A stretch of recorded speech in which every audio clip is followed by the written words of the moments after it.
on the outside looking in, and I wanna be back on the inside. I don't wanna be left on the outside, all alone.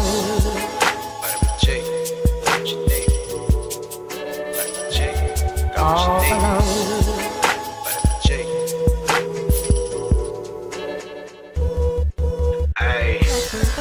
You rockin' with beats, discussing the heat in the streets. Take over the west and the east. I got what you need, a dose of this vitamin G. You rockin' with beats, discussing the heat in the streets. Take over the west and the east. I got what you need, a dose of this vitamin G. You rockin' with beats, discussing the heat in the streets. Take over the west and the east. I got what you need, a dose of this vitamin G. Rockin' with beats, discussing the heat in the streets. I got what you need, a dose of this vitamin G. You rockin' with beats, discussing the heat in the streets. I got what you need, a dose of this vitamin G. You rockin' with beats, discussing the heat in the streets. Take over the west and the east. I got what you need, a dose of this vitamin G. Vitamin G. Vitamin G. Got what you need.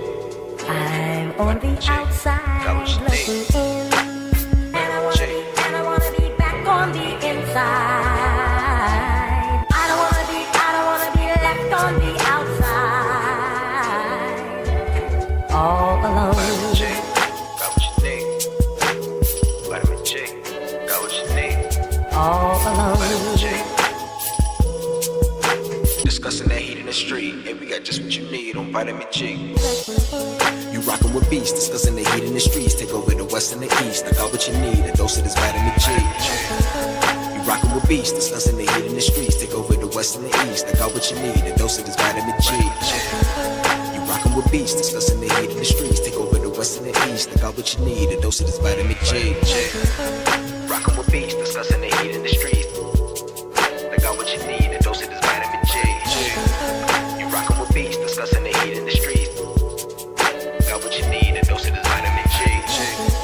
You rockin' with beats, discussing the heat in the streets. Take over the west and the east. I got what you need, a dose of this vitamin G. Vitamin G.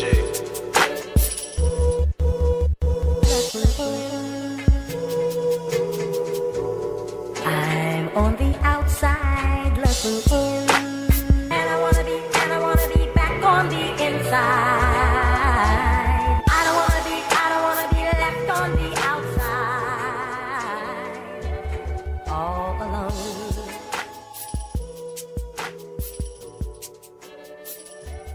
All alone.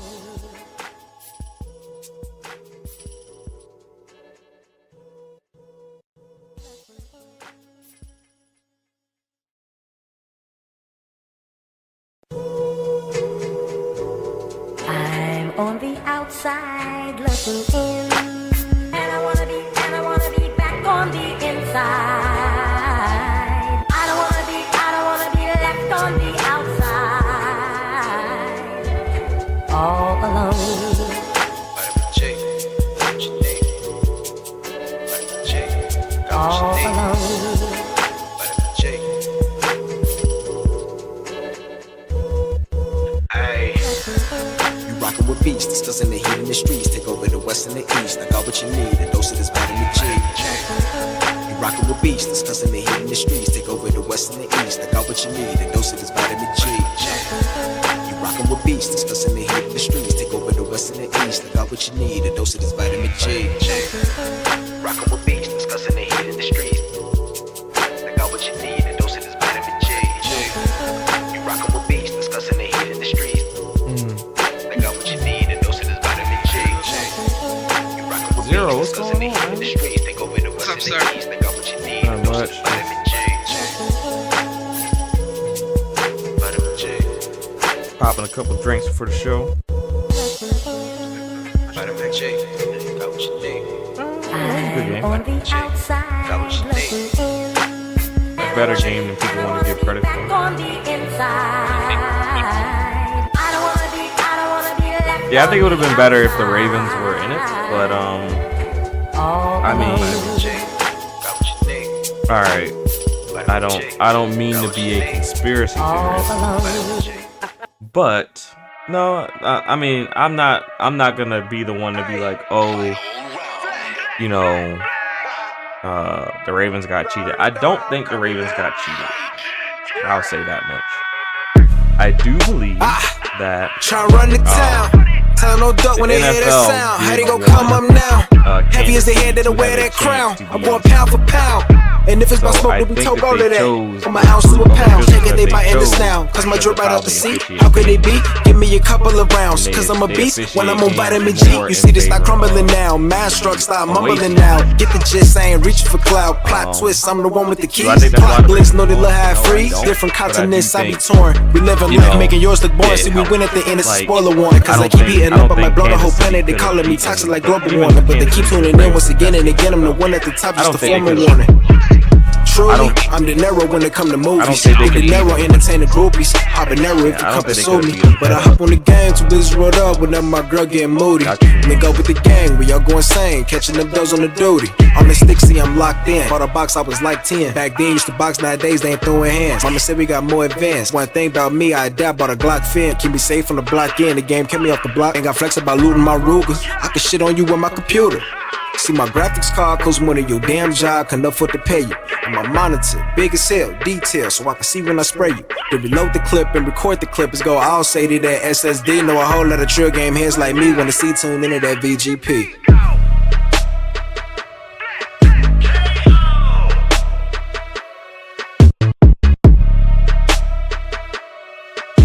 Take over the west and the east, and we got just what you need on vitamin G.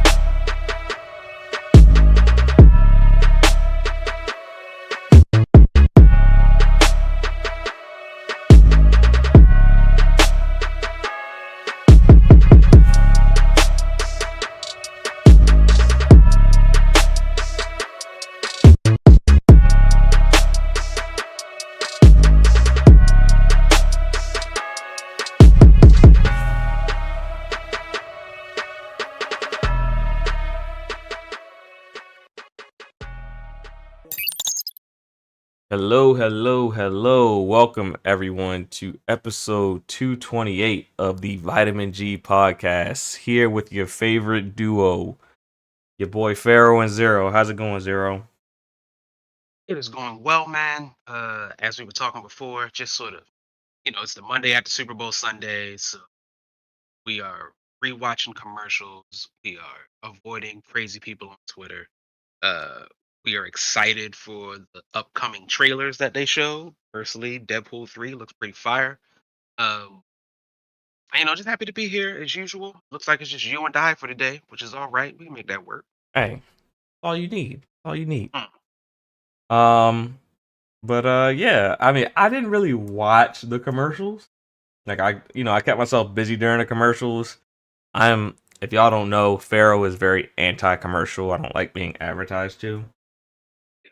So I just Now, audience, remember, Pharaoh and I are around the same age. We're closer to 40 than we are to 20.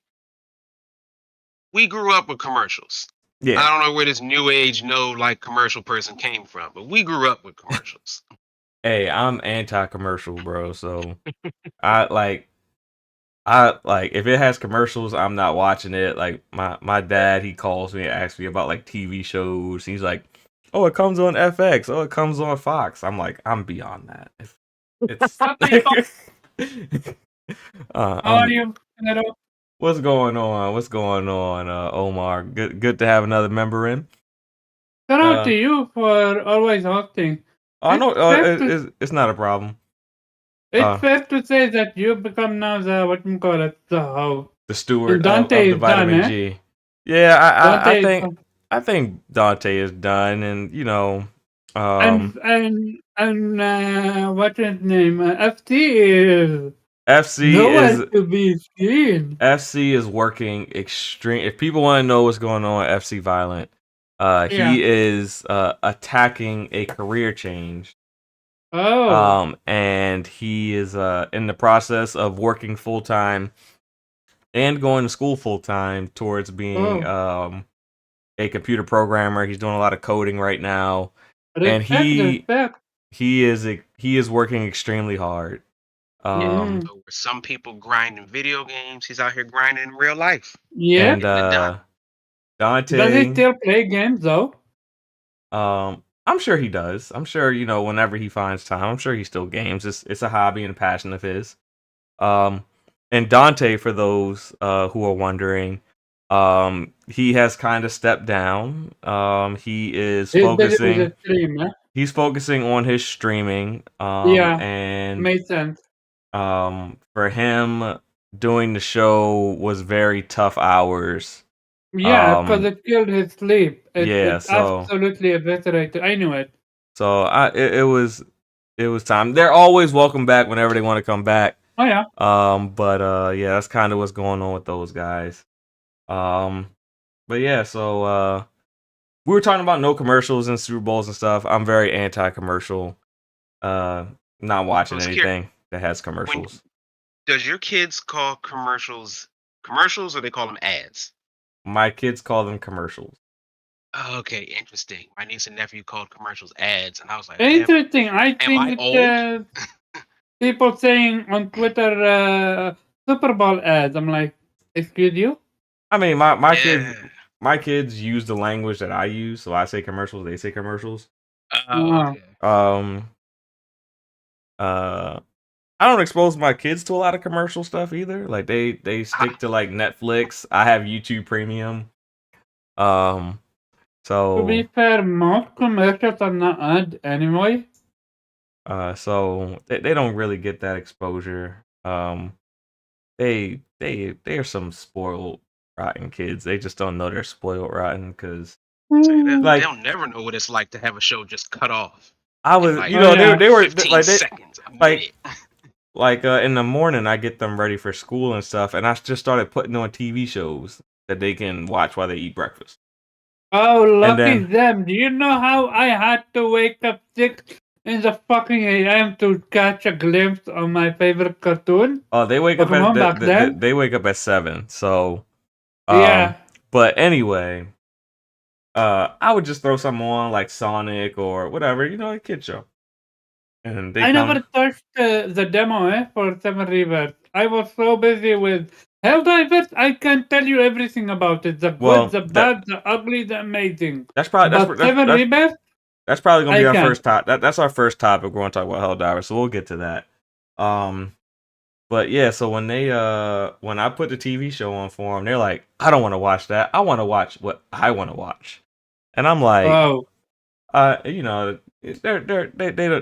they don't say it the way I just said it, but they let me know that they want to watch. That's how you hear it. Yeah. So, but yeah, so I'm like, when I was a kid, I didn't have a choice of what I wanted to watch. I had a choice of what channel I wanted to watch, and whatever that channel was putting on is what I was stuck with. But these kids are in this on-demand streaming era, and they just don't realize. We're live? Yeah, we're live. Yes.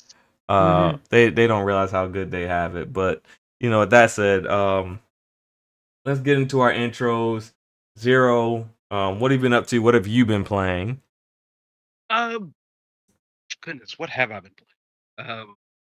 I'm actually still working my way through Suicide Squad. Okay. I thought you beat it. I did. I want to just sort of get everybody to level 50. Okay. I'm surprised you haven't started Helldivers. A friend of mine has Helldivers. I just hadn't had a chance to get up with him to sort of play. Okay. So I will see how it is. There was one other thing. Intergrade. I've been playing Intergrade, so I do enjoy that. The Fort Condor stuff is very fun. I'm almost right there with you. Can't wait for it to show up again in the new Final Fantasy. Cannot wait. Apparently, mini games are a big part of Rebirth. They have a ton of mini games in there. Oh yeah, they have beyond 20, I would say. Yeah. Yeah. Otherwise, I've been sort of patiently waiting for the new season for Apex to drop. Season 20, Breakout, completely sort of revamps the game. For any of those who play, essentially, Each character now has specific perks that apply to them, and these perks can be applied as you level up your shield. You level up your shield through there are drop pods that'll help you do it, but mostly doing damage to other people is going to get your shield leveled up. And at each level, white to blue and blue to purple, you're going to get a choice of 1 or 2 upgrades you can pick, and it sort of fundamentally changes the game and how people play it, and how the characters are going to sort of react to it. Because it makes you focus on like, oh, a character who might not have been as useful before can be a bit more helpful, or a bit more interesting. So I look forward to it. I think it's going to be really fun and interesting, uh, um, and really can't wait for that to come out. Outside of that, that's it. I have unfortunately not played a lot of Xbox. Just hasn't had enough time. I gotta finish Ori.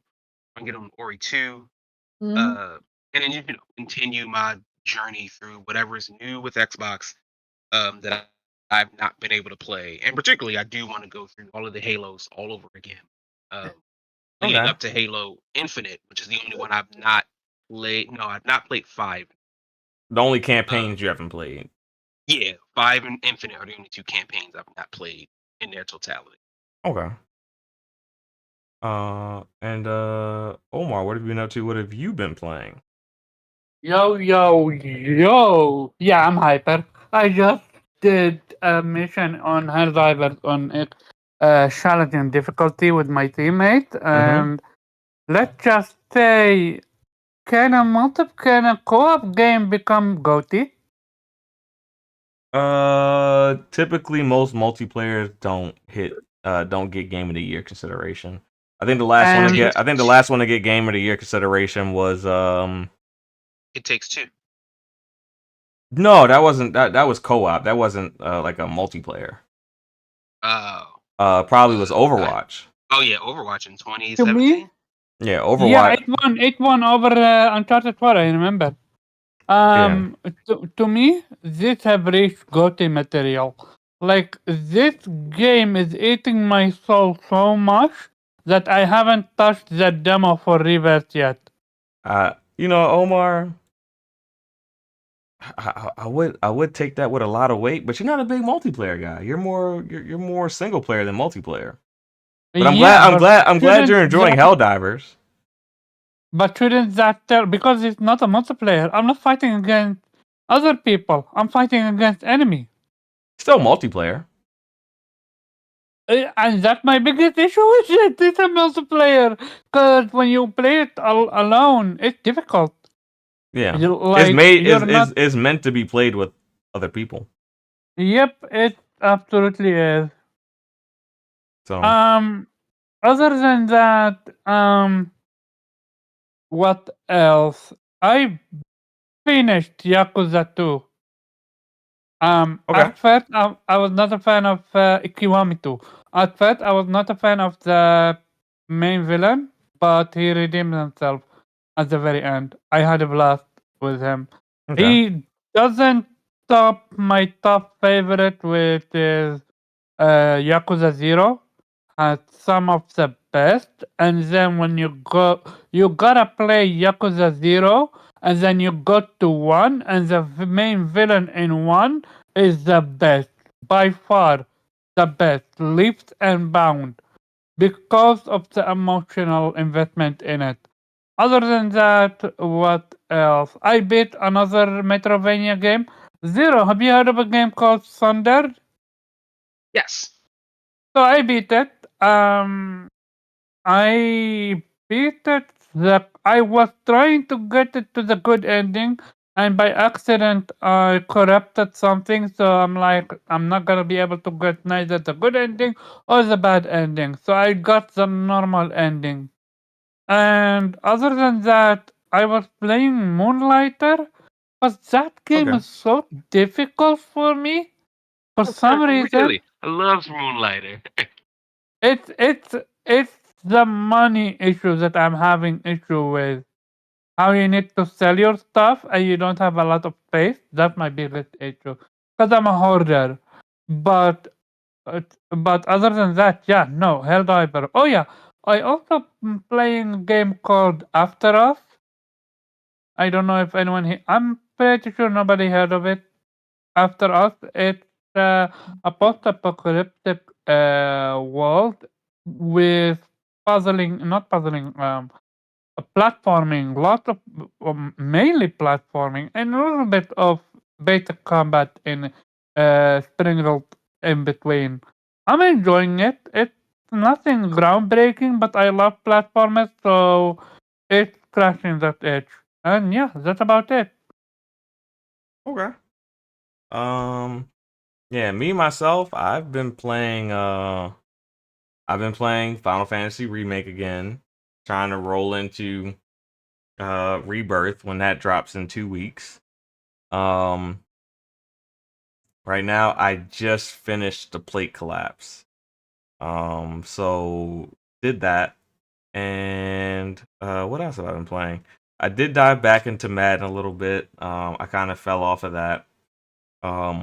Not as good as I was, must admit. Been struggling. Whereas every game like before was like super easy to the point where I was just like getting the ball and just immediately punting it back to people because it was just too easy for me. But now, I got, my timing's a little bit off. My spatial awareness is a little bit off. Like things that I would normally pick off, they're like going just over my head a little bit. So, I've been trying to get back to being good at it again. Well, as good as I'm used to being at it. I've been doing that. And anything else that I played? I think those are only two games I played this week were Remake and Madden. I think those are only two games I played. I don't think I really played anything else. I did download the Rebirth demo today because after I beat Integrate, I'll probably roll right into the Rebirth demo, and I'll at least do that Nibelheim flashback. I don't think I'm gonna do the Junon part that drops next week, because next week I was surprised. I thought you were gonna avoid it as a whole. It's like I'm gonna wait.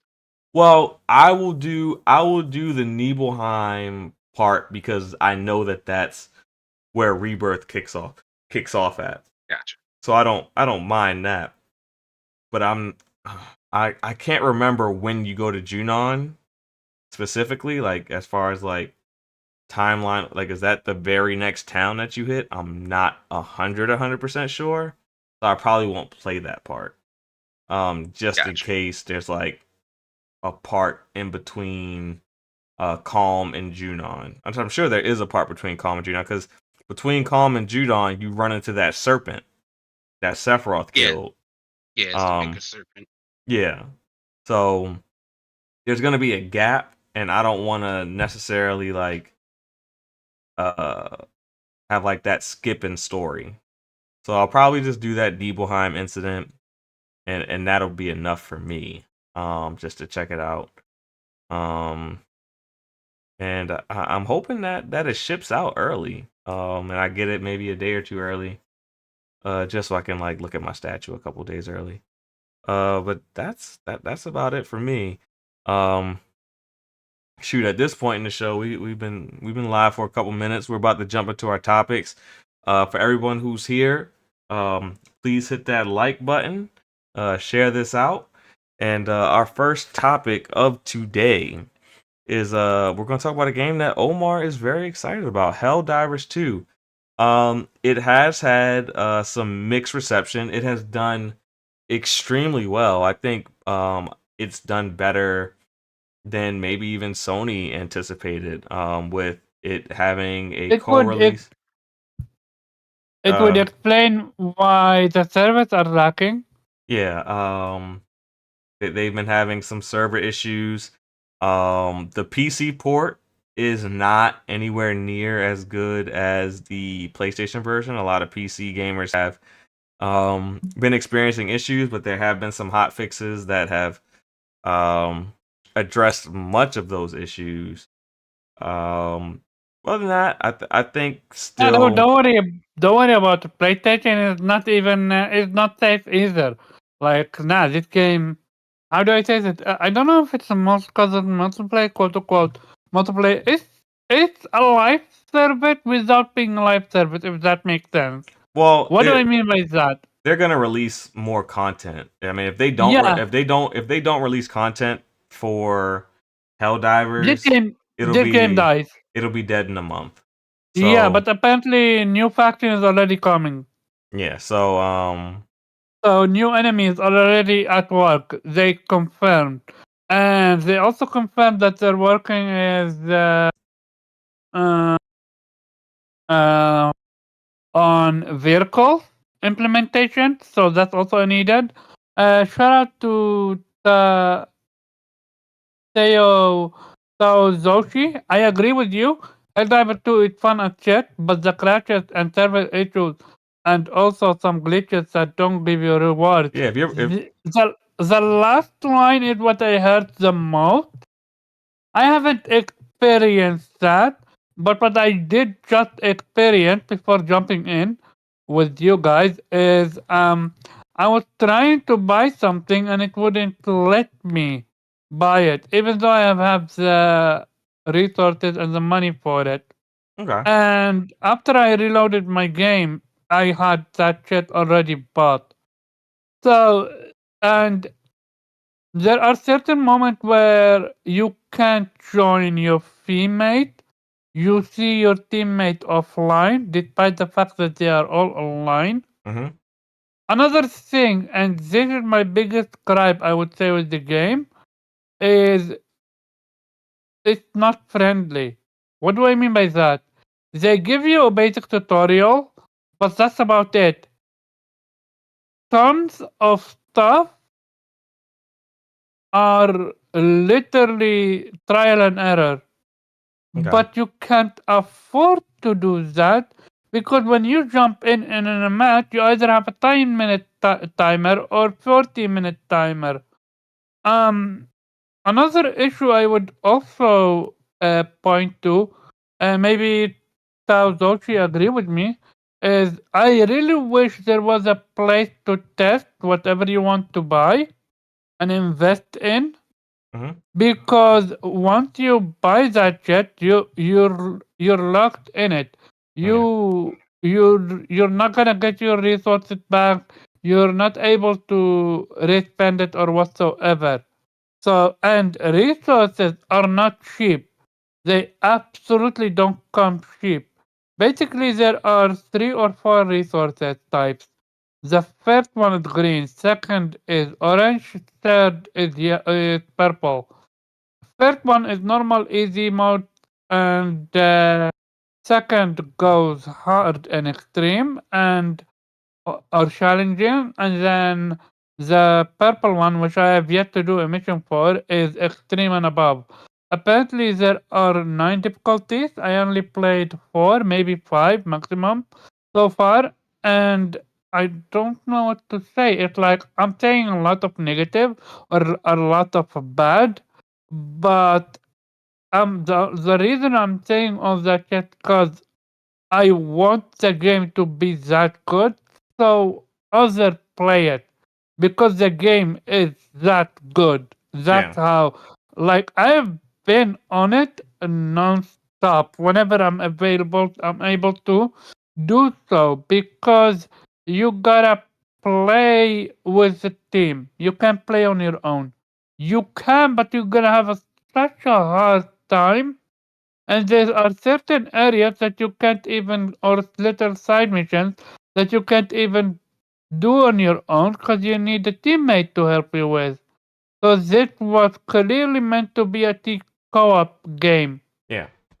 And yeah, another thing, and this is the elephant in the room that people are, how do I say this? Abusing it in a wrong way. What do I mean? There are 2 tiers. There is the normal one, the battle pass one, free of charge, and then there is the paid version.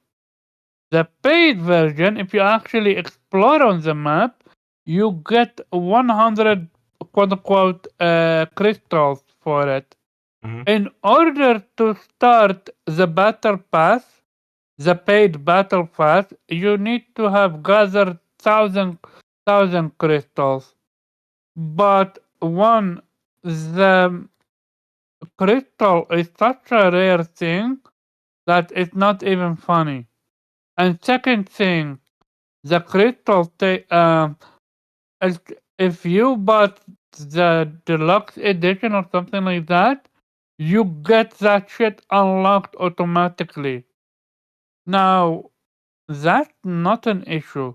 But where the issue lies, there are weapons and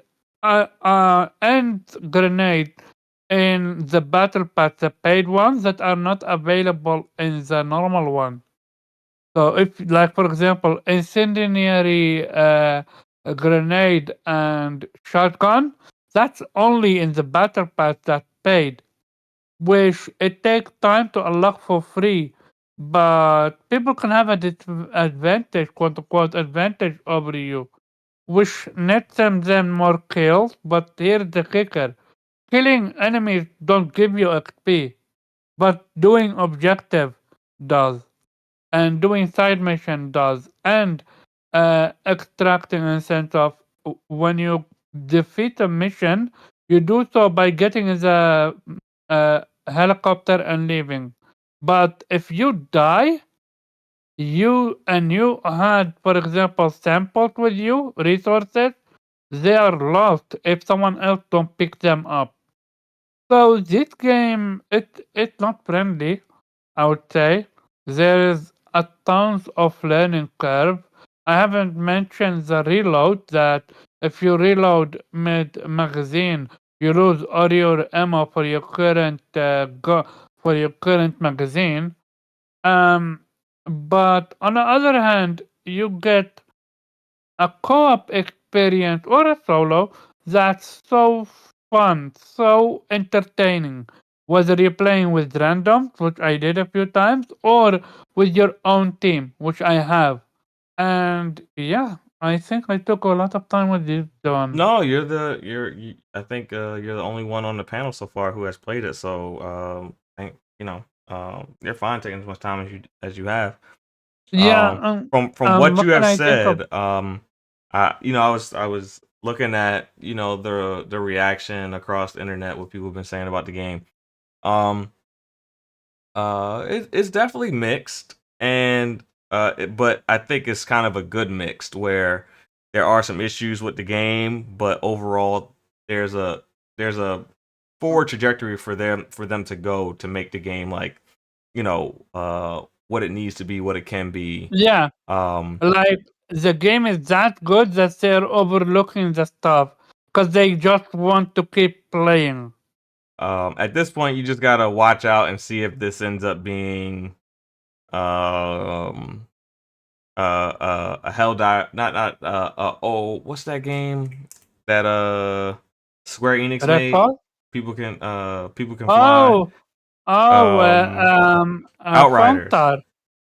Outriders. No, Outriders. Outriders, yeah. Oh, Yeah. Outriders. What's up with Outriders? Nothing. But Outriders kind of had the same kind of release, where it had a lot going for it, but they had like server issues and some other things. It's just going to be up to Sony and who, I'm not sure, the developer that actually made the game. Up to them to kind of work out those kinks and the developers are working on fixes because one the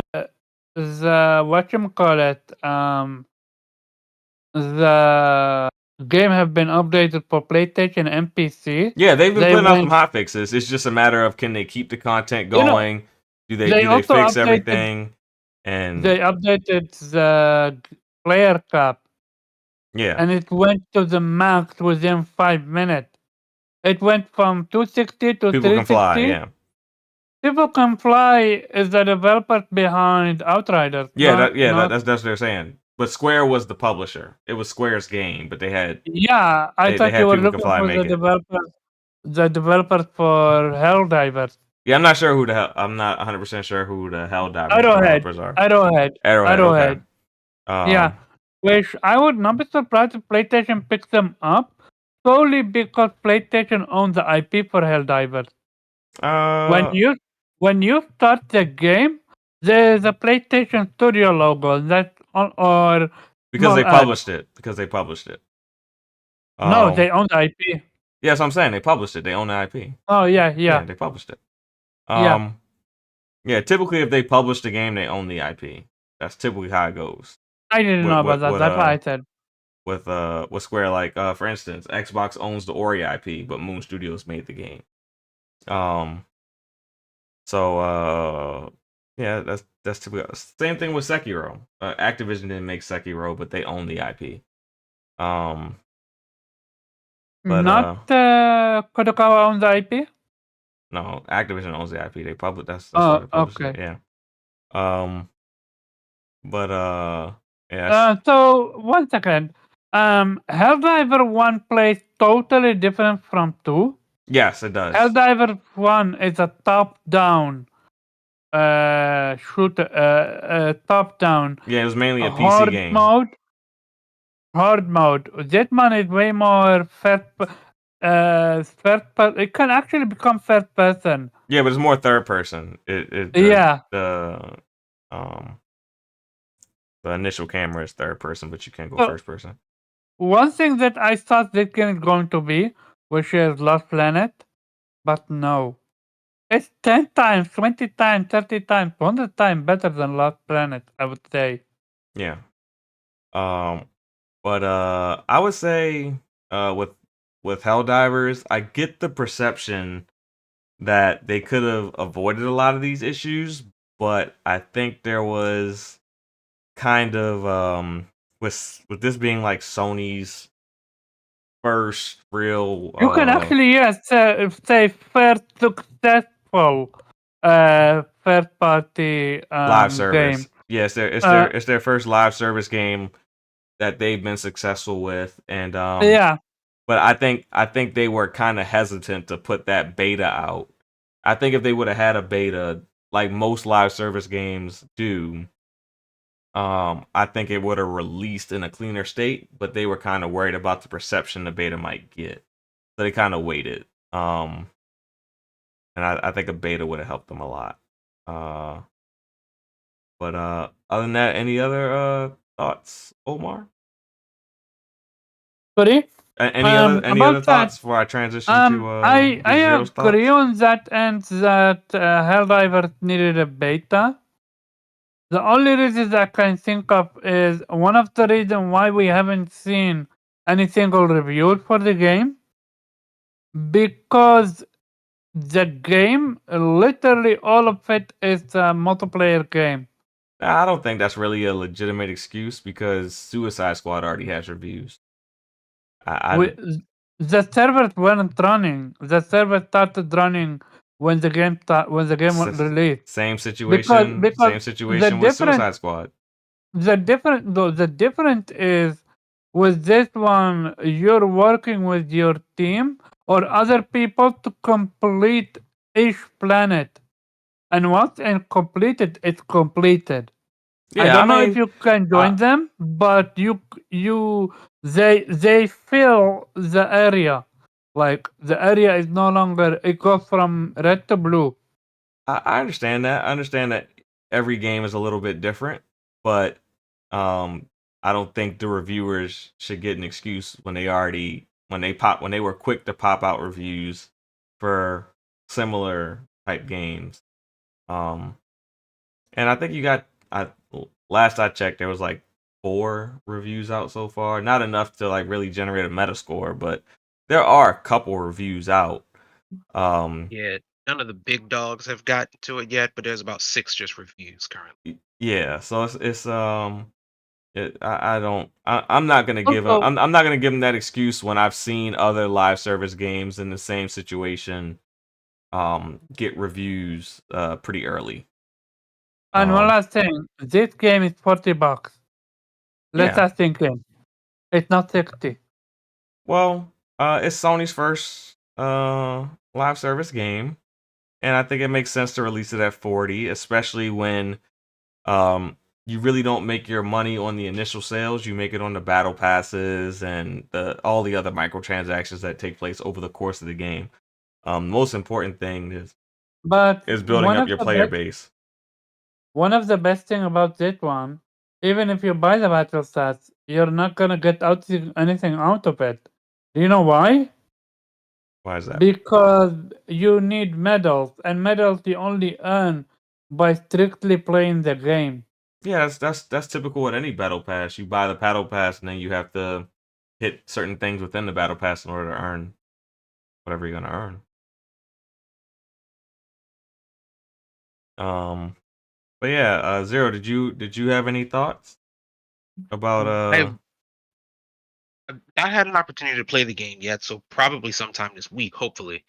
But it seems to be doing well, and that's encouraging, I think, for Sony from a multiplayer aspect. Also encouraging, I think, from a smaller multiplayer game aspect, and the sort of pseudo live service game that is Helldivers, that is Monster Hunter, that is Outriders, is really what my sweet spot, where I'd prefer to be, as opposed to the sort of larger ones like uh Call you of know Duty, Fortnite? call it with World of Warcraft, where it's like you gotta, even Destiny, like you gotta be part of this or you're gonna miss out. Yeah. Where these games come with a sort of straight beginning, middle, and end. And as time goes on, we will add more content to it. Sometimes that content's good, sometimes that content's bad. We will see. If they are like Monster Hunter, they might not always charge you for it, so that's even better. But you can get a complete package and sort of full experience with this game without needing to buy or some level of getting FOMO for something that you missed out on. Okay. I think, like you and Omar have already stated, the key to this game's success, it's just got to be what happens next. From everything I hear, gunplay is fantastic. The game loop is fun. The loot is good and makes it feel meaningful and that your character is actually getting powerful. Um, and I keep seeing people just have like so much fun with their friends about just doing all kind of wild stuff. I've heard the game described as like space Vietnam, so it's very interesting. But after 200 or so hours, that's where the questions begins to come. What do I do next? Now, granted, 200 something hours is definitely enough for a game, but live service dictates that we want more and more and more.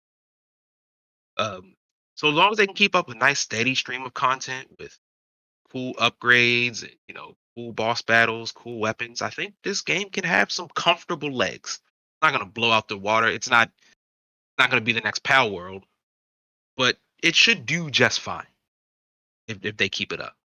Well, even Power World, it's going to be up to them to, Yeah, release a steady stream of content. I Apparently, mean, these live they service lost games, Voltaire. they die just as fast as they explode. If the Yep. content and the gameplay loop doesn't keep getting built upon.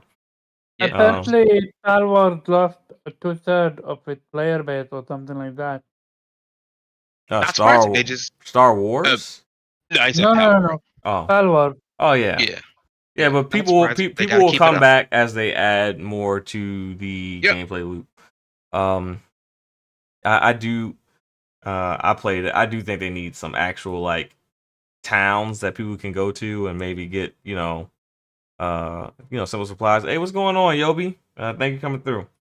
But yeah, it's all about the content updates when it comes to those type of games. Power World, Helldivers, Halo, Grounded, Sea of Thieves, COD, Apex, you name it. If you need a steady stream of content to keep people locked into these live service games. But it feels like Helldivers is a little bit different in the sense of, like Zero said, it's not something where if you put it down for 3 months and you come back to it, you're not like lost.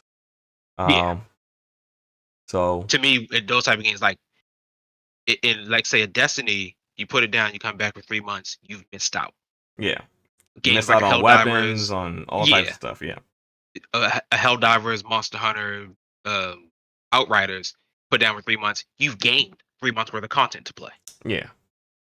So but one thing I did want to bring up with this game being so successful and it essentially being PlayStation's first title to release day and date across platforms as far as PC and console. and it doing so extremely well, what does this mean for other titles now?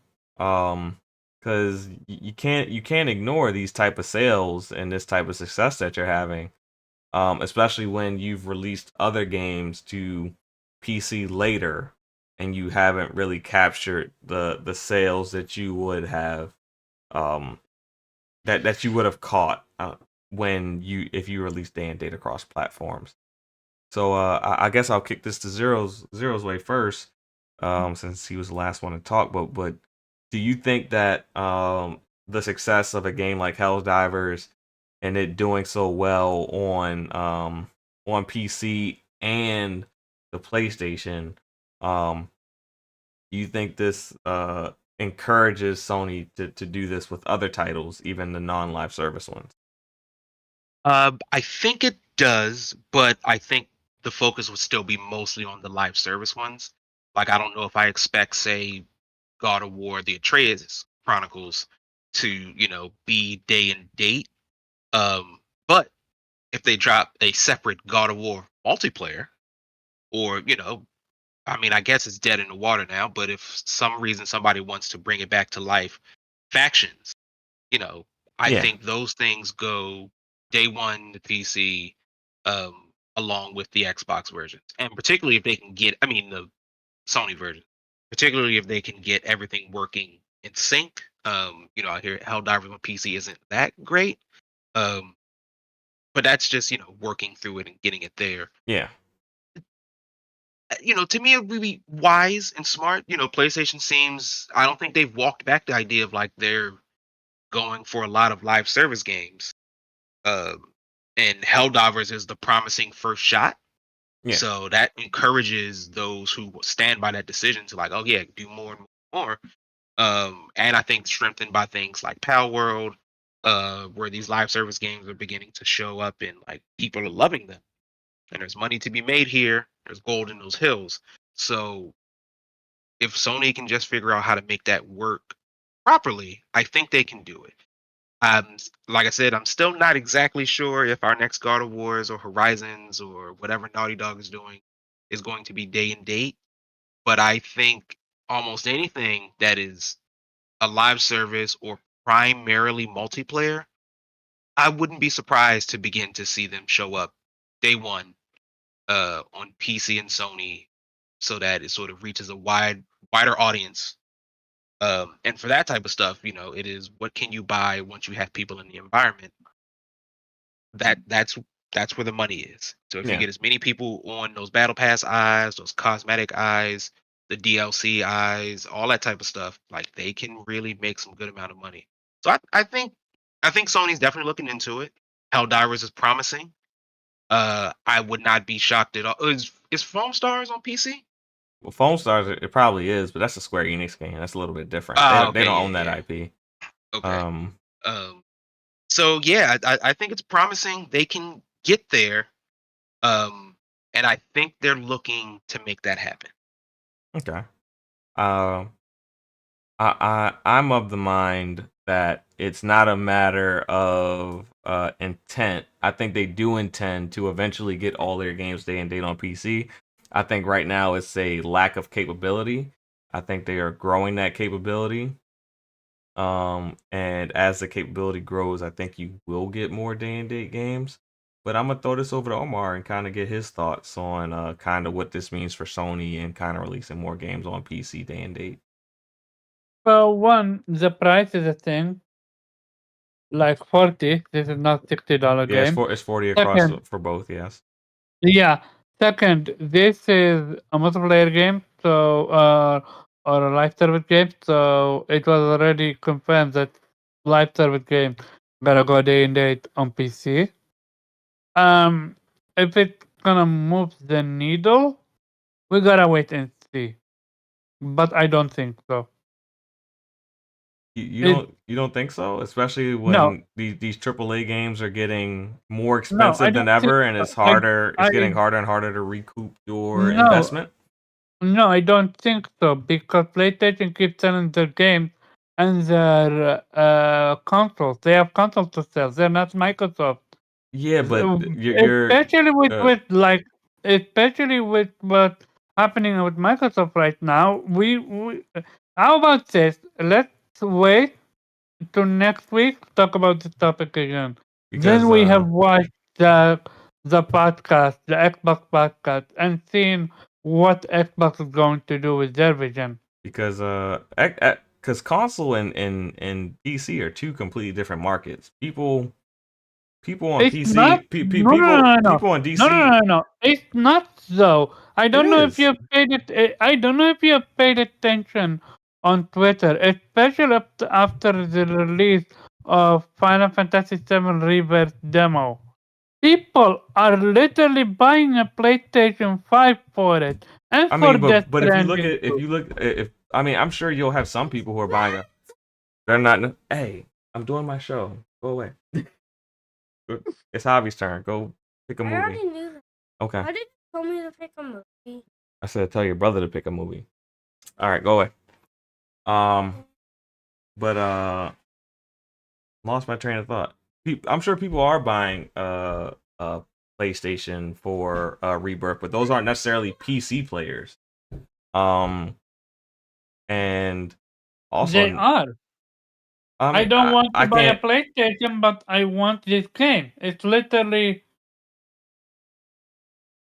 Yeah, they're definitely different markets, and the they're different. the PC version is coming. The PC version of Final Fantasy Rebirth is coming a lot faster than remake did. It's not going to be a couple. It's not going to be a full year situation. I think on the Do we know when on the state coming? on the state of play. On the state of play, it said like May 29th was the end of the exclusivity period for Mm, Rebirth.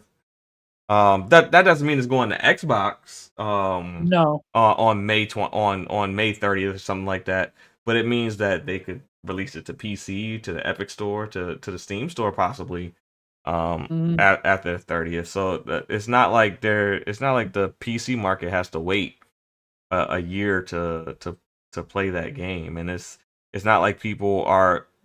I mean, people still waited out God of War. People waited out Last of Us. It's a different market. PC plays um a wide variety of games that console gamers would never play. it's a That different market, but when you want something, you're gonna get it. You're not gonna wait for it. like That's what I'm talking. PC gamers are more patient than any group of gamers I know Yeah, of. they are. But if you're a fan, if you're a huge Final Fantasy fan or the trending fan, there are people that gonna wait. There are people that are not gonna wait, and you're gonna lose that people if you're gonna go day and day. All right, so you may lose a couple console sales, but if you don't go day and date, you could lose millions of PC sales No, because at the end of the day, because once your game is no longer once your game is no longer in the spotlight, it's hard to recapture that zeitgeist when you release the game 2 years later on PC, and the people that didn't care enough about the game to go buy a PlayStation, it's now released on PC, and they no longer kind of have that desire to play the game. They want whatever the newest thing is. So now this new game is coming out, and now PlayStation is finally releasing a game that's 2 or 3 years old on a PC. So do we know how much? you're losing customers in that sense. Like Do we know how much? if Helldivers 2, for instance, if it released solely on PC and then 2 years later released on I mean if it released solely on PlayStation and then 2 years later released on PC, the sales will look totally different. The concurrent player count that they're experiencing right now will look totally different. I mean, this game possibly um could be DOA because you're talking about what 144 concurrent Steam users this weekend, and I think you might have had 60,000 PlayStation users. No, no, So it's actually split in half according to the developer. well, half is that's still pretty. That 200,000 versus 100,000 is a very big difference. So, and that's kind Which is of. why they're releasing multiplayer games like that day and day. But the thing Because is, it doesn't have a lot of legs to stand on. yes, However, a single player games they do, which is why you see games like Horizon selling 10 mil. yeah, Or, and they could sell 30 mil if they released on PC day and date. but they're not gonna sell console for it. But consoles, I think If you it's buy consoles. Horizon, a console for Horizon, you're gonna buy then All right, God of War and the other game like PlayStation is not all right. Xbox business model, and No, furthermore, we're not talking about Xbox's business model. We're talking about PlayStation and their but games. Xbox So business model we're not talking about is Xbox. day and date though. We're not talking about Xbox. We're talking about PlayStation. And But okay, so so what the console sales, all console sales are a means to sell software. It is to get people into your store to purchase software from you. yeah. So it's not the console sale isn't the main priority. It's the access to your store and your content. You're trying to sell content. Consoles, the gaming industry does not care about the hardware. They care about the software. They make all their money on software. So selling a ton of consoles is great because it increases your sales potential for software. It's not necessarily imperative. Like the console sale isn't necessarily the key metric. It's the software sale. So you want to sell as much software as possible. And now that you have a means and avenues to release software in other places, I'm pretty sure it is a very attractive thing to Sony, especially with the CFO of Sony taking over PlayStation in the interim.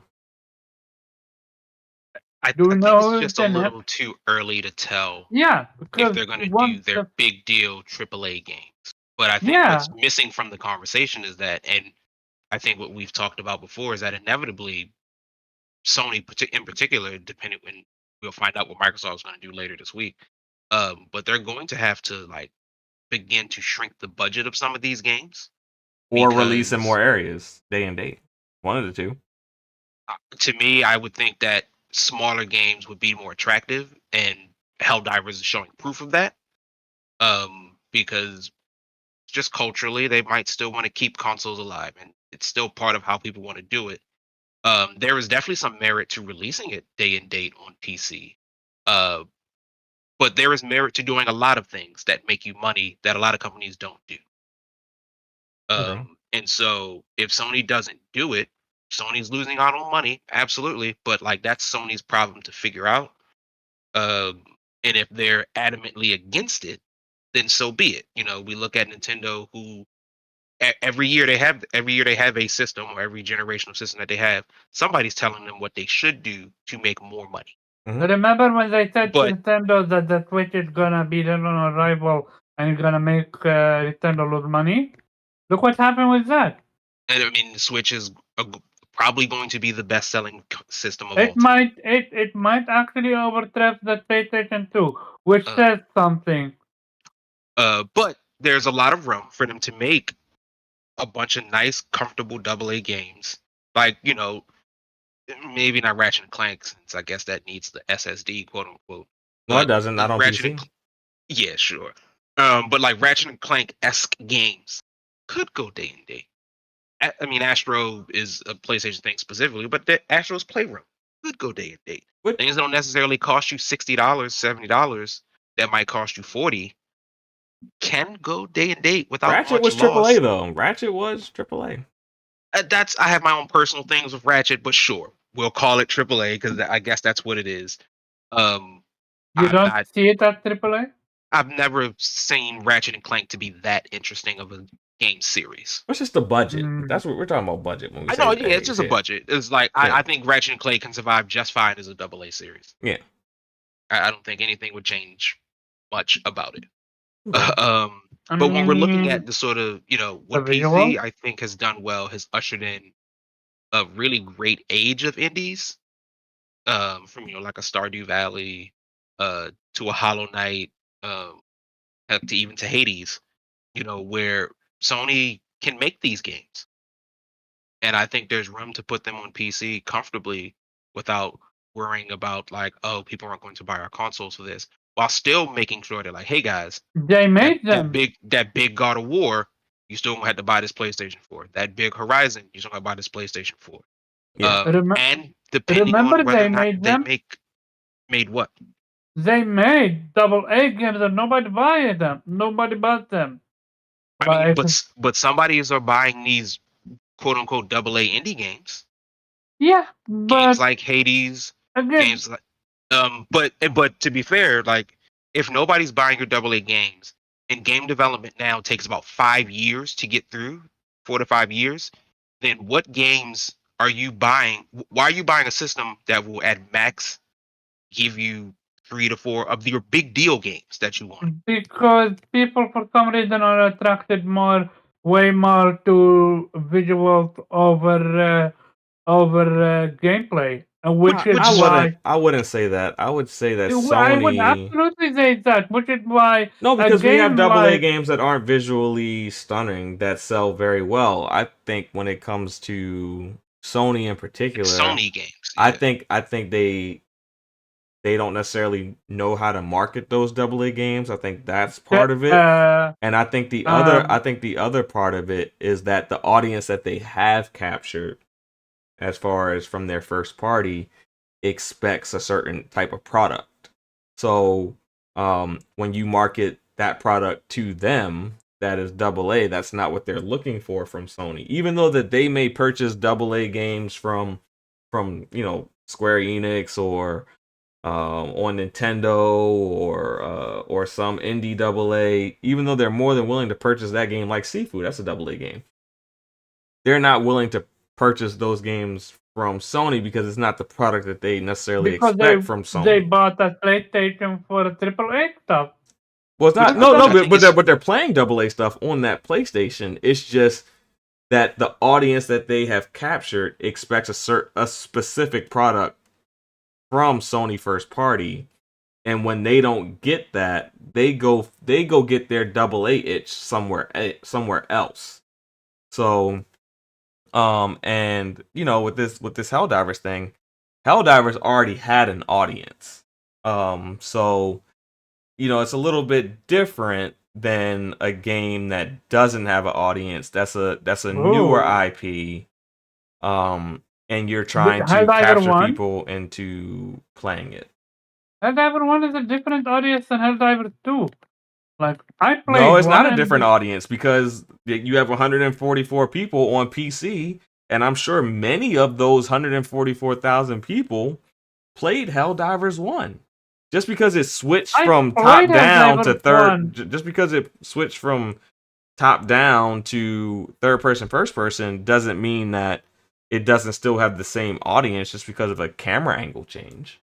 No, but one, the gameplay is totally different. Two, the story is not connected at all. Yeah, so but people still associate with that brand. Like, people still associate with Resident Evil, and just because Resident Evil is third person and Resident Evil 8 is first person, it doesn't mean that the Resident Evil 2 audience doesn't resonate with Resident Evil 8. Yeah, I think it's just like, I think a good portion of the people are excited for Helldivers 2 because they played Helldivers 1. And then they'll see if they like the changes. But Monster Hunter World's a perfect example. Monster Hunter World plays vastly different from previous Monster Hunter entries. But the Monster Hunter audience was brought over because we were intrigued by it and we wanted to play what this game was. And then you either like it or hate it. But almost all sequels get some level of baked-in audience that you have. Yeah, because that brings people to want to at least try it. Partially of the Suicide Squad is no matter how you look at it, kind of a sequel to whatever the Batman Arkham games are, and you hate it or love it. And but Suicide Squad did so well that people that now bought the Arkham franchise all over again. There you go. But like, it just has to be connected to it to probably get people a bit more interested in it. And so I think that I just think that type of stuff works. And again, it's just, and now granted, the future can change, and that development time can be halved. Maybe like they cut things in half, and like they can make games out faster. Yeah, But at least AI is gonna according do to how that. most, yeah. So if AI becomes that, then it's a different conversation. But it seems to be, according to a lot of people who do development or talk development, like these really high budget, big level games take longer and longer to come out. So as it stands, you probably won't see another God of War, For 6 years. Horizon for 6 6 years. years. Ghost is probably on its way. It was And probably Naughty Dog is 2.5 years away at this yeah, point. It and released Naughty in Dog's 2018, right? Yes, was it 2018? Yeah, it was 2018, right? 28. No, it wasn't no 2018. It's like 2020. I'm bugging. 2020, You're right. right? It's a COVID game. Yeah. Yeah, it was 2020. Yeah, it's a COVID Yeah. game. Or I know Naughty Dog's cooking something, but we don't know how long that's going to take. But it would be a little bit like, it's not necessarily surprising, but it would be a little bit disappointing if the sort of big deal, big budget games that you're used to only ever come out once in a generation. Yeah, because I'm Like, pretty sure, while Helldivers is very successful, it's more AA. I would guess Concord is more AAA. I would guess Fair Games is probably more AAA-ish. That would be my guess. yeah. Um, And this is the same criticism I leveled at Xbox as well, where it's just sort of like, hey man, y'all been cooking for a long time. Let's show it up. yeah, Ghost of Tsushima. That's what we were talking about with Keeper. Yeah. So if we can, if this continues, if this trend continues, and then development costs get even higher and development times get even higher, then like you run into a GTA situation where what happens if God of War takes as long as the time between GTA 5 and GTA 6? Would people even be like, that was like what, 13, 14 years? Yeah, Which because is why you see PlayStation relying so much on third-party deals. and they absolutely, don't and that's a have smart play enough. too. Yeah, like you They fill don't have out. enough studios to pump out AAA titles. They're not Xbox like that. Yeah, but it also feels like a bit of a, and I could be wrong. Like part of it feels like an industry problem too, because just budgets are skyrocketing across the industry. So like all industry games are starting to take just I a bit think- longer than they need to. I Or think the long- problem becomes is a AAA, the concept is not villainized, it's actually more celebrated. What do I mean by that? When a game like Rockstar is like Grand Theft Auto is released, it's celebrated that it cost them that much money to make. And what do you see? Well, you see it in the price. When You see budget it meets in the quality, quality. it's celebrated. But when a game you hear has this crazy budget and it sucks, no one's celebrating the budget. Like when people Yeah, and then like no for one- instance, Halo Infinite, its budget was criticized when it launched with such a lack of content on the multiplayer side. So Right. it's like it budget has to meet quote unquote expectations. Yeah. And so, like I said, this is just all speculation. Like anything can change within any time of year. Technology is always shifting. Yeah, but we I just having think a about it. conversation. Yeah, because like it's the difference between, like, you're mostly gonna get like one main Mario game per generation. Yeah. But that's not as far as I understand, that's not a development thing. That's just how they release Mario. Yeah, because I mean, essentially every game on the Switch is basically AA, just because of the limitations of the hardware. Can't really. So when you look at stuff like that, it's like, but they could theoretically release 2 to 3 Mario games per year if they want to. They could, and I think they kind of will. I think what's gonna happen in the industry is I think over the next like 3 to 4 years, AI is gonna be embraced a lot more heavily than what we anticipate. I don't think AI is necessarily going to eliminate jobs. I think AI is going to speed up the development. So now instead of 6 years, we're back to releasing games in 3 to 5 years. I think that's going to be where I think games it'll just help them churn out games faster. Yeah, I am just I am always cautious about how the people who make the games and the people who pay money to have games made like gel with each other, because for some people it's we don't necessarily have to lay anybody off. AI would just make their games easier. Other people are saying, if I can cut costs in half and still make this game, Well, you're I'm cutting gonna go costs in do that half by instead. doing it in less years. Well, no, that's how some people see it. Others will say, I'm more we cut costs so. by half by doing it in less years and cutting people. Yeah, I I'm think not saying you're I wrong. agree with Yeah, you. I agree with yeah, you. I think the job loss would come at the lower level of the AA and single A development, because you won't necessarily need as many people for lower quality games if you're using AI to complete certain functions. But for AAA, I don't think it's going to impact necessarily staff. I think don't the know. It's low interesting. I think lower A, where you're not necessarily you don't need as many developers for a AA game or a single A game. I think that's where it kind of hurt jobs. I do agree with you there that it will impact jobs. I just don't think it'll impact jobs at the AAA level. Yeah, and it remains to be seen. I oddly enough, I think like the opposite. If the AA can just generally be left alone. So if they're like, whatever, I don't really care what you're doing over there, Helldivers team or Seafood team, I don't care.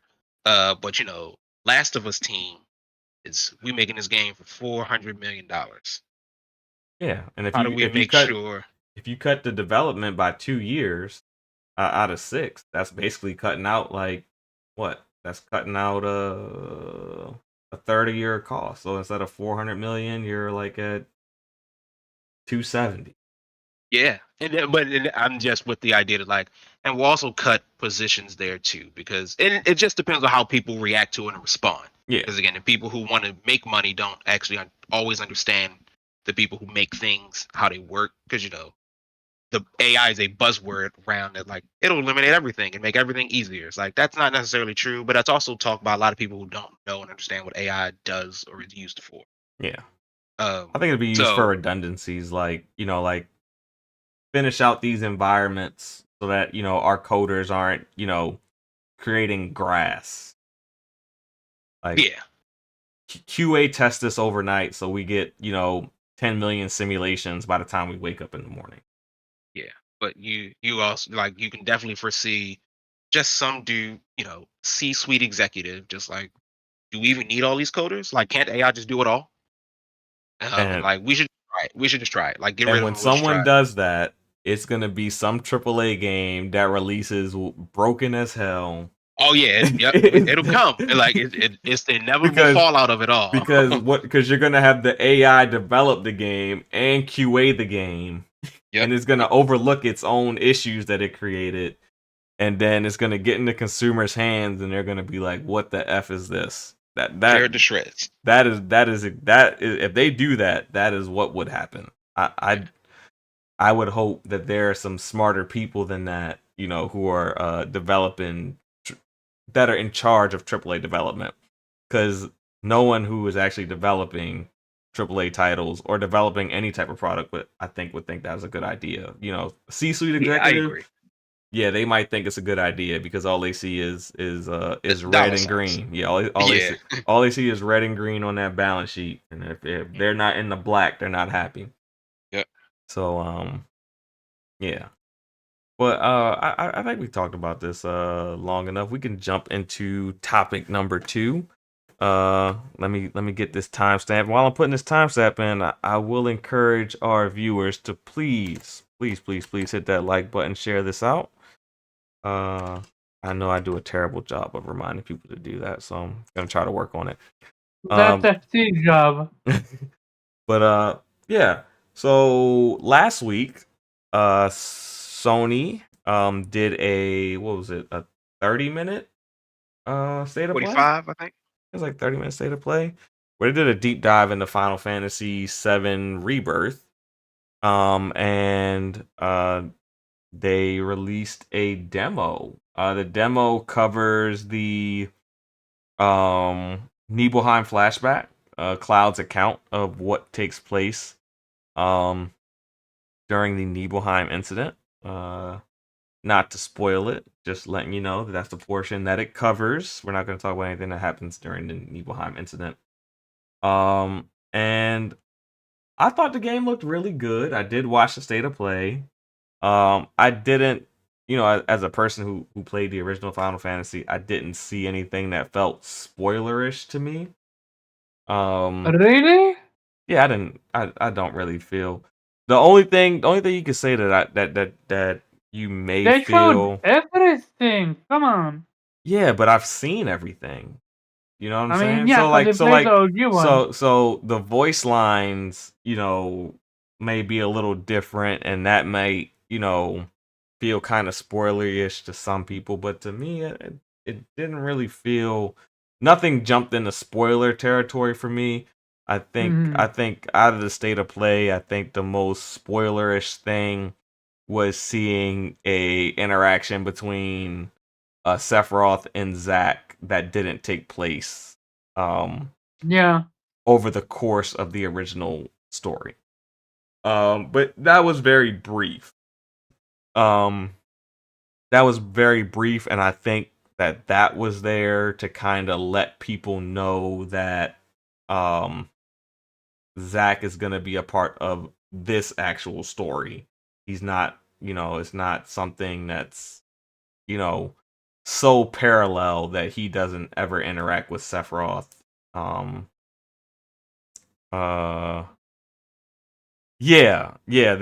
was a certain character from Crisis Core that wasn't playing that particular role in the original Final Fantasy game. But it was good to see that particular character. But yeah, I'm just gonna pass this off. I'm gonna kick it off to Omar first, being that he loves PlayStation. That's kind of his brand, and he also loves Square games. What were your thoughts on the state of play? And I know you haven't had a chance to play the demo yet, but from what you've heard and what you've seen with the the piano stuff and everything else that people are kind of putting online, what are your thoughts? So I haven't touched the demo yet, but I've seen gameplay. What first told me is they have improved the combat dramatically. You're now way more aerial. Yeah, I with think this you game. saw that in Integrate with Yuffie. They improved the aerial Yeah, combat. but that was just Yuffie though. Now it's Cloud as well. Yeah, but I'm saying you saw those improvements in the. Yeah. I mean, I was wondering if Yuppie is the only one gonna play like that. But No, now that I've seen how Cloud plays, yeah, this shit looks clean. Other than that, lots of mini games. And another improvement they've made of is you're aware what happened with the dresser? That you need to, if you want the platinum, you need to get all the 6 drugs by doing 6 different semi-X playthroughs or 3 playthroughs. Yes. Remember that? Yes. Well, with this one, you only need to finish the game once, and if you have done everything correct, you can go on all the dates and knock it off in one setting. Yeah, you don't have to play through multiple chapters to do the dates again. You just have to max out the relationships with all the characters prior. So clearly they listen to fans' critiques or feedback, and it's shown. Another thing would be that now you can actually remove Cloud from your party member after the game credit rolls. So if you're not, if you want someone else besides Cloud as your main guy, you can. So again, another all these mini improvements that I've improved on. I mean, let's be honest. How are you going to improve of something like 7 Appreciate that, Remake Yobi. or Integrate? Like, it's just that good. The only thing that I am hoping to see more of is the hard mode that they have implemented. I don't think you're gonna see How anything does about it? the hard mode until you actually. It's probably gonna be the exact same as remake. No, no. Because with this one, your enemies level up with you. There is no Yeah, longer. that's like dynamic difficulty, but that's not hard mode. That's hard mode, right? No, that's like dynamic difficulty. Like as you. Yeah, it Oh, doesn't have to be hard. Yeah, that's oh, like I thought that's like a that's dynamic their version difficulty. of hard mode. Okay, never mind then. Then I'm questioning if they're gonna have hard mode or no. Because I'm hard not a mode, fan of me personally. I'm not a fan of the hard mode. I don't like. I didn't like personally that it dictated how you had to play per se. Like I and don't that's mind. what I loved I don't about mind it. it being more difficult. Um, But is it not a typical difficulty which is raising the enemy's health, makes them do more damage and call it a day? With hard mode, at least you had new moves and new skills for the enemies. I really wish you had some yeah, you yourself didn't as have that in well. remake. All you had was that you couldn't use you couldn't use items. Which Yeah, I didn't mind that you couldn't use you couldn't items. use items and you couldn't get mana back.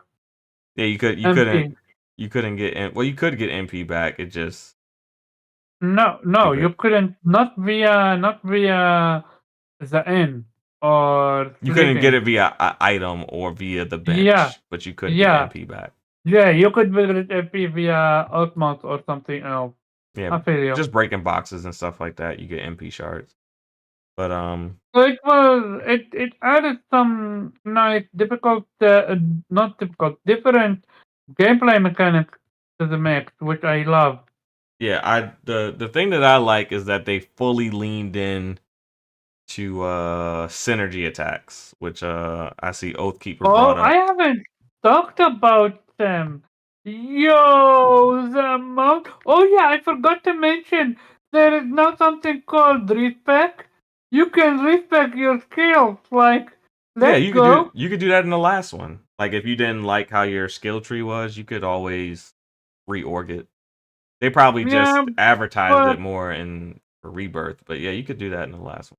yeah, but with this one, I don't know about you, but it felt to me like they revamped the skill tree from or the tier grid Well, from there's multiple Final skill Fantasy. trees now. There's a skill tree. I guess there probably is one for your weapons, and I think there's one specifically for synergy attacks. Yeah, but I'm also more talking about they're almost now. It remind me of Final Fantasy X tier grid. That's I don't think it's gonna be quite like that. well, Uh, we will see. I yeah, have the feeling it it's looks going like to be something like that. it looks like the one upgrade path is purely for synergy, and then there's the standard one that we had in the last game. You know, when you get a The new problem with And tier grid though, when you get a new weapon, you can still upgrade that weapon because in remake you were never upgrading your actual character, you were just upgrading the weapon.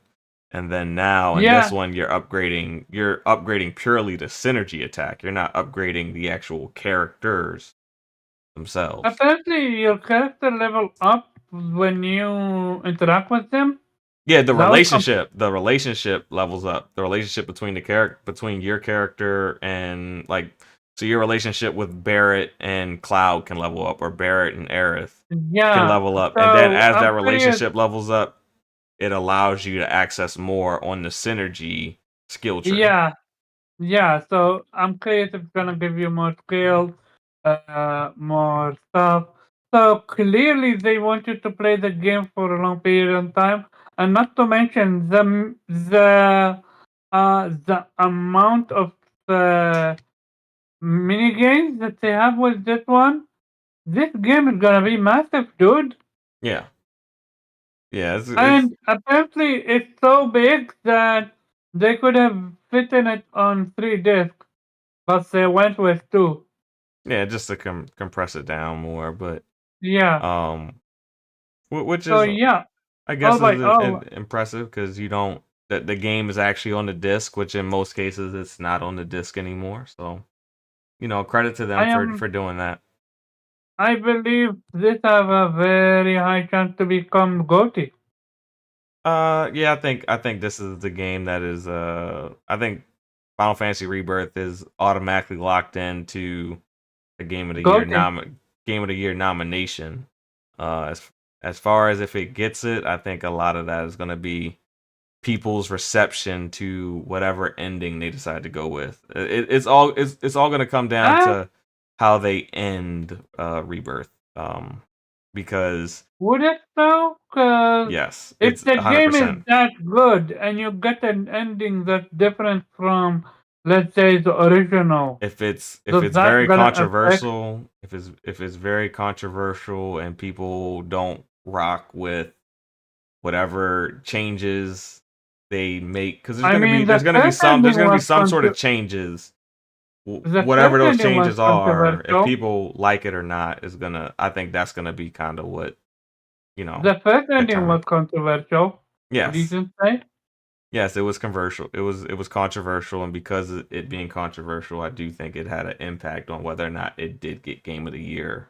I'm not sure if it got Game of the Year It didn't. last one. It didn't get It Game of the didn't? Year. No. It was What? nominated. As Oh, far as the I Game think Awards, it Last didn't. of Us 2 Last of Us 2 was there, Did I they release the think. same year? I think yeah, I they did.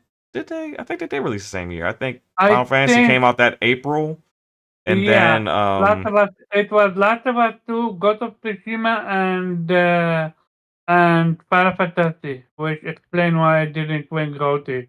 Yeah. but I don't think did Last of Us win Game of the Year, or is that the year that Yeah. It Takes Two won? No, It No, Takes Two was nominated, but Last of Us. Last of Us 2 I could have won. swore It Takes Two won Game of the Year at No. the VGAs.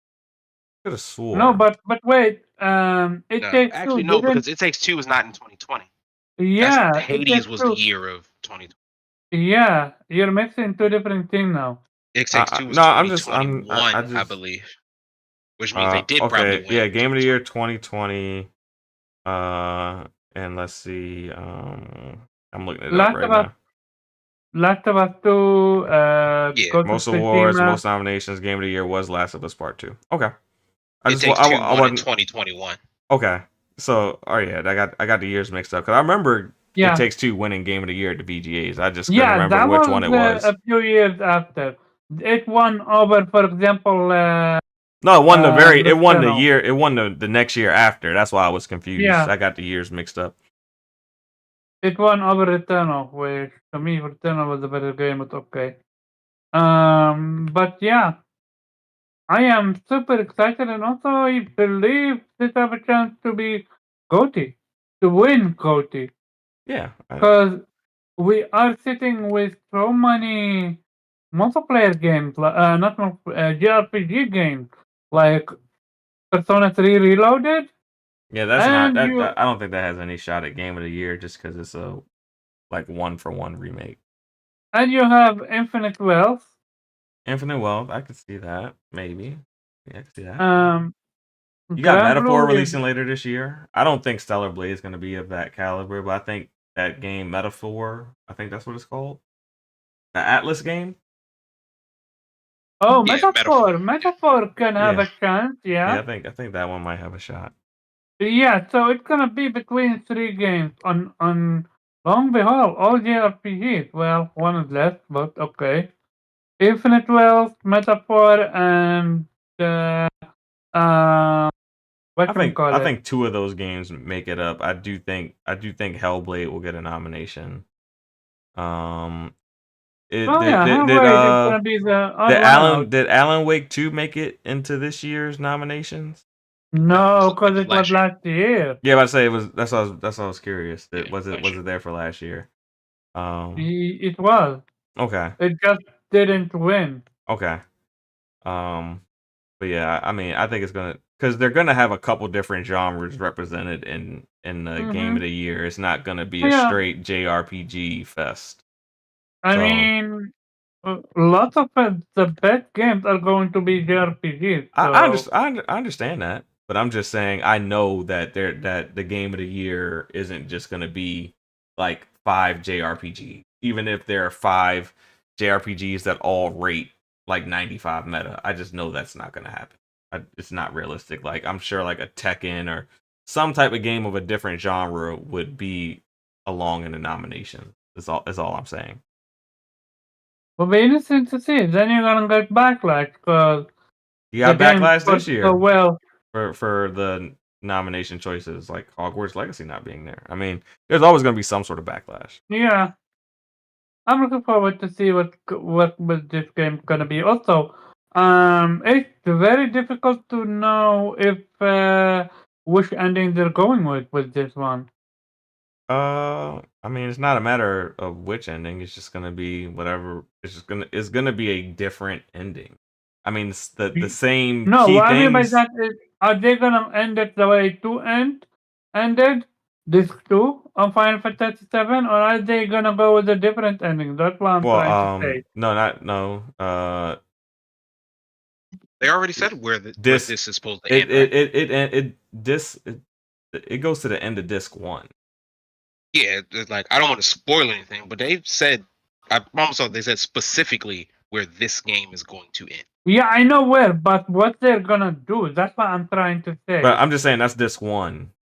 Disc 1. Yeah, that's the end of disc 1. My bad. That's the end of disc 1. It's gonna end at the Temple of the Ancients. Yeah, so it makes me wonder because one thing they made it very clear, nothing is written in stone.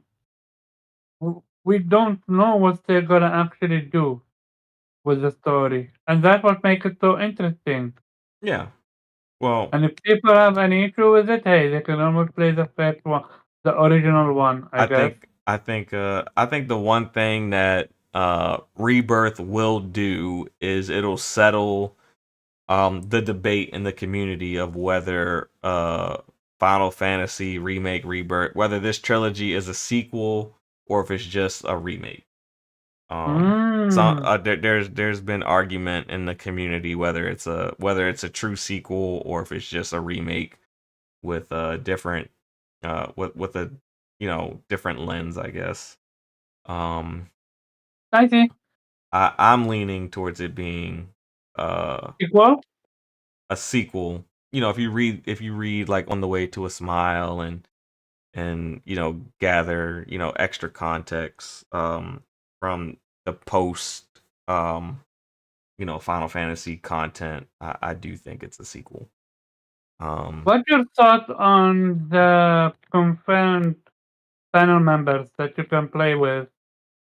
And the one not being available. I don't Was know. I don't know who's. opportunity? I don't know who's not available. What, Vincent isn't available? Oh, you don't? No. There's only 2 that's not playable. Yep. Who's Cat Sith and Vincent, or no, Sid and Vincent. The No. last 2, Sid and Vincent. oh, Sid and Vincent? Sid and They're Vincent. going to be like Red 13 in the first game. I like that Yeah. personally, because I don't. Me personally, I don't like the party being restricted to 3 people. I think we've grown past that. I felt like that's a development limitation. And I think you can have more than 3 characters on screen fighting. So I'm all for it. However they do it, if there's 2 characters that you can't control, I'm fine with that. But I would Mhm. like to have like a party of 4 or 5. No. What I mean by that is Sid and Vincent are not playable at all. Yeah, I get what you're saying, and I'm saying I'm cool with that. Like if it's like a situation with like Red 13 where you couldn't control him, but you had a party of 4 fighting as a result, I'm cool with that. Because I do think being limited to a party of 3, I think we're kind of past that. I don't think that's necessarily Oh yeah, a thing that has especially to with be how hectic the anymore. game is. That's all I'm saying. So I'm cool with it. Like if Vincent is fighting alongside me, and I have my party of Cloud, Tifa and Aerith, and I have Vincent, alongside me, or Cloud, Barrett, and Tifa, whatever combination I'm using, and I can have those two or one of those two fighting alongside me. I'm cool with it. Even if I'm not controlling them, I'm perfectly fine with that. Mm-hmm. And all by all, yeah, I think they nailed it. They absolutely listened to the fan base. When it comes to minigames, when it comes to uh, combo attacks, combo skills, like I feel this game is a love letter even more than the first one was. Huh. Well, we'll see. Let's see. We got a new panel member who has Yeah, of course, joined us the kind of ones that late. disagree with me Um, when it comes to Returnal. Go ahead, Kimber. Jube, welcome. Tell us how you been, what you been playing, real quick, and give us your thoughts on the whole Final Fantasy Rebirth demo and the state of play and all of those things. Oh, going once, going twice. You had one job, Jube. One. He always does me like this. Let's throw it down to zero. What were your thoughts on the state of play in the Rebirth demo? I thought it was really, really cool, man. Like it is sort of good to see these places that I imagined as a kid sort of come to life. Mm-hmm. And so like that's very exciting in that way, including all the sort of new changes that they have. Like, you guys have touched on the variety of mini games that they've added, including sort of like things that aren't like the one-time mini games. Like Mhm. I'm sure during Rufus's coronation, the sort of marching scene, that's a one-time mini game. Yeah. Similar to the wall market dance thing. Yeah. Or even the push, the pull-up challenge. Yeah. So like all of that looks really fun. Like I said, I'm really, really excited to play more of Fort Condor because I absolutely love it, man. Intergrade, so it's absolutely wonderful to play here. But some of the things that really stuck out to me outside of the synergy moves was very interesting because what I really like is each pairing has a unique synergy move, and I think that's really, really interesting. So it's not just like a general, like it's not that everybody who pairs with 13 does the same thing. Each individual person does their own thing based on who they are. What do you mean? Yeah, you mean the minigame, the skills that you can do outside of the game, the combat. The synergy attacks. That. So like, when Aerith and Barrett do theirs, like you see Aerith throwing sunglasses, like both her and Barrett throwing sunglasses. Oh yeah, that was funny. What I've always enjoyed about what they did with the series is really make these people feel a lot more like characters. Yeah. More so than they did because of just limitations of the time. Right? Like what I praised for the first one was Aerith's whole personality, and I know part of that is based on whatever's really going on with the story, but just her general outlook and approach to everything. Like she feels like a well-worn character, somebody that had liked to be around, and that spoiler alert for a very, very old game, but in the original, like she dies. And while it was shocking to me at that time, it was only shocking because I just didn't think characters could die in that way. Mm-hmm. But not that I had any necessarily emotional attachment to her as a character. Pissed. I was ready. I was ready to kill Sephiroth after that. Yeah, and part of it just didn't feel like I didn't use her a lot in my party, and then I didn't spend it didn't feel like I spent a lot of time with her. This new game seems to correct that for me, and who knows what's going on with Aerith now, but like it's far more meaningful, and her interactions are more interesting. Her looks are cooler, all of that type of stuff. On top of that, the music is absolutely stunning. Yeah. 400 new tracks. Yeah, 400 new tracks. Some of my personal favorites have always been Cosmo Canyon. absolutely wonderful track. Rufus's coronation is absolutely awesome. The golden saucer is good for about 5 minutes, and then it will get on my nerves. But then some of the new stuff, which I guess it's the official theme song for the game, which is Eris singing. Which my assumption is that this takes place during the golden saucer. And that when I saw that, it led me to think about like Omar had said it's about like a love letter, but what it screamed to me a little bit is like a love letter to everything that is Final Fantasy as a whole. I mean, that was there's 16 as well with the music. Like 16 has some of the best music. Well, New not speaking and not speaking remake. of music. I'm talking about the overall everything that they're doing with this game as a whole. Oh, you mean the complete package? You mean? Because for example, there's the like that that card game is straight out of Final Fantasy 8 or 9 if you want to do it. But that they've specifically focused on saying like you can do this anywhere. Go across the world and challenge people to this card game. Like that's straight out of Final Fantasy 8. Yeah.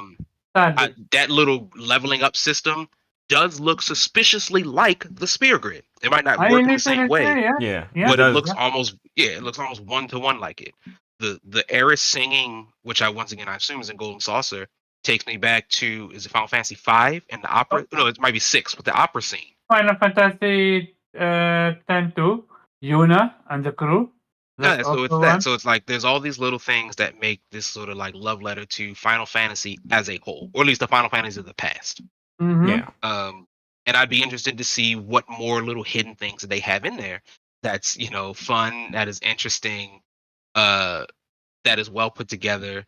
So my favorite thing about this is that it really feels like a well put together package. And there's really something for everyone, from like great fans of the series to people who are new to it, and everyone else in between. There's something here, I think, a little bit for everybody. The characters feel like they have so much more personality. I mean, just my brief time with Yuffie and Integrate, I'm already far more interested in her than I ever was before. Yeah, I'm way more invested. Like even even in her, like even from the books, even from Advent Children the film, I'm way more invested in Yuffie than I ever really was. Even in Crisis Core. You guys were not a fan of her? It's not that I didn't like her. I just didn't care about anything that was part of her story. You weren't really. They didn't really make her a character worth like investing. I guess your emotional energy into. Yeah. In the original Final Fantasy, like she was a character that it's a ninja. Who's not gonna love a ninja? Yeah, but that's I mean, not really that's not her story. Like her story is about this daughter who is upset with her father for effectively losing the war or siding with the bad guys to continue a war, and then seemingly not caring about that anymore. It's the same way that like Red 13 could just be a cool cat monster. That's all he has to be. But instead, you get this tragic backstory about how he hates his father, but the truth of the matter is that his father is not to be hated because he saved his entire village and died doing the same thing, which then affects Red to like have a shift in perspective and personality. Like that's what I mean by character. In the original Final Fantasy VII, like Yuffie's story just doesn't have a lot of gravity within the entire scope of the game. Like it's just like, okay, that's your story. You're some little 16-year-old kid who's running around with us who loves materia. You're mad with daddy issues. Like that's basically all she is. Yeah. Versus like, even though he's a side character, Vincent, his character has a lot more depth, and his character has a lot more gravity to the story. Whereas if you miss out on Vincent, you're actually missing out on a lot of key elements of the entire story of Final Fantasy VII. Like he's a lot more necessary than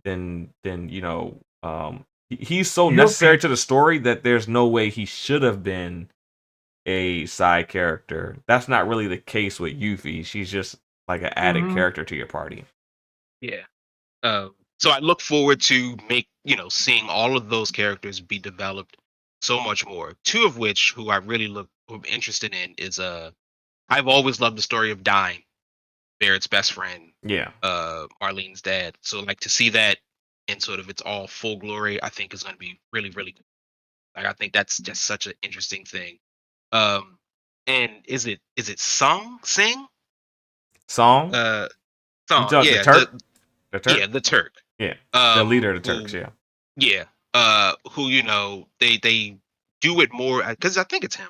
They do more with it in remake where like he's really voicing a lot of objections to dropping a fucking plate on millions of people because what is that about, guys? Why are we doing that? And he just gets completely shut down. But he has moments throughout the game where like you can tell he's questioning what he's doing and like, am I on the right side? Is this the right thing to do? I hope that they explore that a bit more.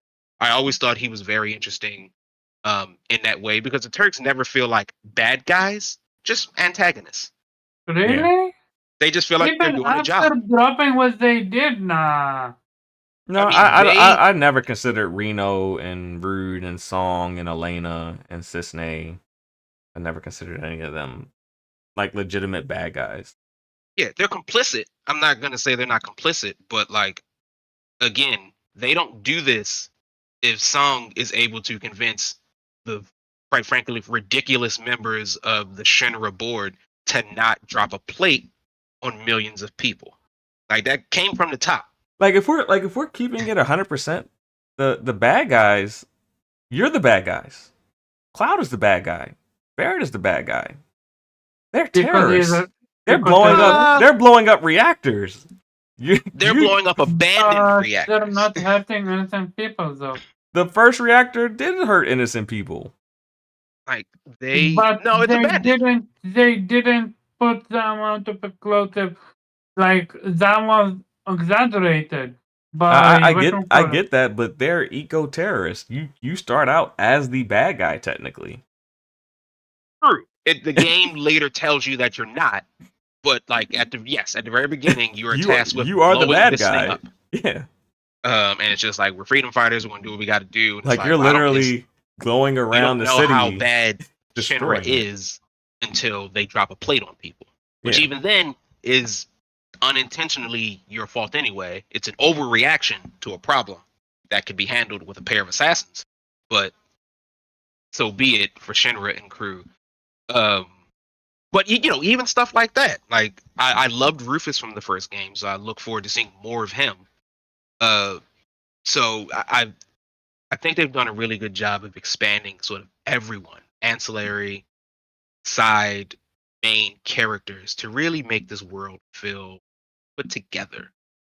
even like the new one, the one that was bike motor. I mean, he Yeah, is and in like, it so as well. yeah, he's around. I love Chadley. He's cool. So I think that's going to be very, very cool to see what they do different, how they twist it, how they add to it, and just make a really good game, man. I'm excited for it. Yeah. These 2 weeks can't come fast enough, quite frankly. It's gonna be a good time. Yeah. But if God dang it, if Jubei is back, he can throw his thoughts in Where's on the state of Kofi? play. I don't know. Kofi is on a Final Fantasy blackout, so he wouldn't have joined us anyway. Oh yeah, that makes sense. But yeah, so Jubei going once, going twice. Oh, he's unmuted. That demo, bro. Hey, he survived. I thought by saying Returnal, it would, raise his blood pressure and make him talk, but he didn't. But yeah, But so hey. Raise my blood pressure, all right. For sure. Well, welcome to the show. A little bit late, better late than never. What have you been up to? What have you been playing? And tell us your thoughts on the state of play for Final Fantasy Rebirth and the demo drop. Yeah. What have I been playing? Nothing crazy. That's all good. Getting back in the Street Fighter, still playing in Madden League. Okay. What's I'm not touching the demo, so I Okay. haven't about that. But I did enjoy the state of play. I wish I didn't watch it at this point because they Mhm. showed Did you way feel too much. spoiled by the state of play? I did. A little bit. Yeah. I did. And what aspects? Just seeing Zach and stuff. I mean, like, yeah, we knew that, but Yeah, I said the only thing that was kind of in the spoiler territory was Zach interacting with Sephiroth outside of Nibelheim. yep. That was probably the only thing that was kind of in spoiler territory to me. That's what got me. Other than that, I really enjoyed what I saw. Like games board. Can't wait for my collector's edition. Yeah. I haven't checked my email, but I was going to check my email today to see if it possibly shipped. But yeah. Okay. So those are your limited thoughts. We can move on to the third and final topic, which probably, appropriate that you showed up for this On last one. time. Yeah. Appropriate that you showed up for this topic. And that is Xbox announced that they will be discussing I guess we could say they're discussing the future of Xbox at this event. Yeah. They aren't necessarily clear on what they're discussing. But yeah, we're based on the rampant rumors and fan reaction. I won't say necessarily the future, but I guess they're gonna talk about the state of Xbox and kind of where they're going with it at this very moment. And I think it's gonna be very interesting conversation on Thursday. And I think I'm gonna kick it off with Jubei getting his thoughts since he's been MIA That's for an a minute Xbox, eh? and he's the Xbox guy. So what are your thoughts about this Thursday event? I think the right people that need to be speaking on this are there. We Okay. got Matt Booty, we got Sarah Bond, we got Phil. Podcast format a little odd. Well, they have their own It's a- podcast. They have their own yeah, Xbox podcast now, and I think it makes sense to kind of do it on that channel just to kind of but unless build it this is up. going to be a continued thing, I expect this to be like a update thing. Yeah, they do. I think they do a weekly podcast now. I think they have a weekly podcast thing. Okay, I got you. Probably not with not always not with big. Yeah, Got you. but Phil has done interviews on the Xbox podcast channel. I think he's done like 2. He did one immediately after ABK. I did watch that. Got you. Yeah. That being said, I figured if it was 100% good news, it'd be earlier in the week. Ooh, It being Thursday, that's slightly worried. so Jubei, What's up? my Final Fantasy Rebirth has shipped. Congratulations. It has shipped. Uh, All right, so you can continue, but I was just letting you know that since we were talking about it, getting our collector's editions. Make him jealous, eh? I think. I'm sure his is Make on the him way jealous. too. Oh shit! So It says it's arriving on the 16th. I doubt that's happening, but what? that's what UPS is saying. Maybe I don't have it shipped, which kind of, but it's okay. Yeah. So I'm just a little worried about what we're gonna hear. I've been hearing inklings that like Pentiment shit are gonna be on other platforms, which is great. I think they should use that for those games that are kind of like niche and obscure to kind of push them to more eyes on other platforms. But I'm hoping like, oh yeah, we're getting rid of day and date or something wild like that. We'll see. Glad we have a Would that impact current you? date and time. Not having day and date, absolutely.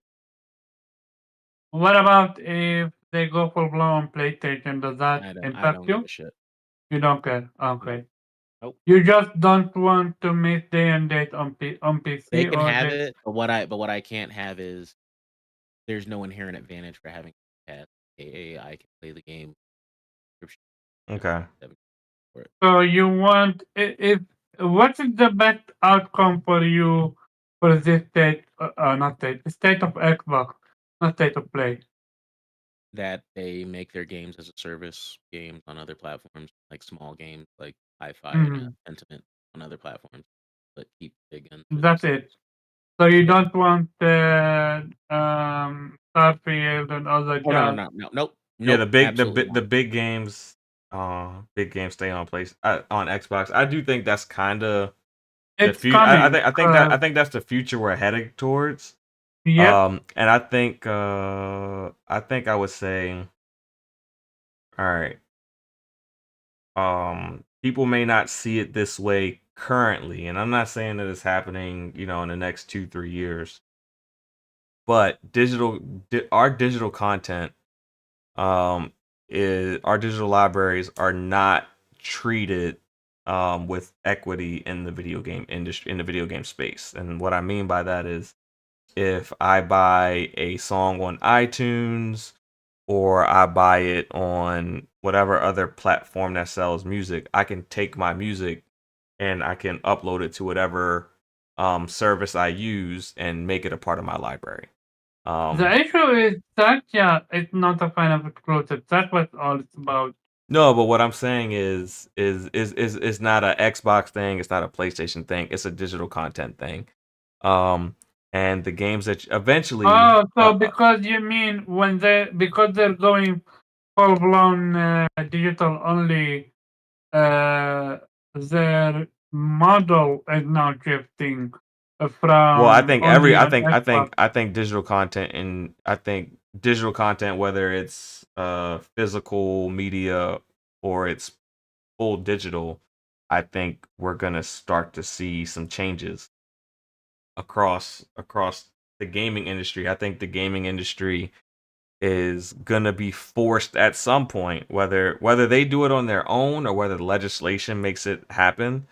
I think your digital library is going to be forced to be more accessible than it has been in the past. If just because you buy your content somewhere doesn't mean you can't access it somewhere else, type thing. And I think that's kind of outside of exclusive content. I think you're going to be able to access your content in different ways as time goes Mm. on. That's like, uh in the movie industry, you can purchase a movie on any particular service, but then there's a application called Movies Anywhere.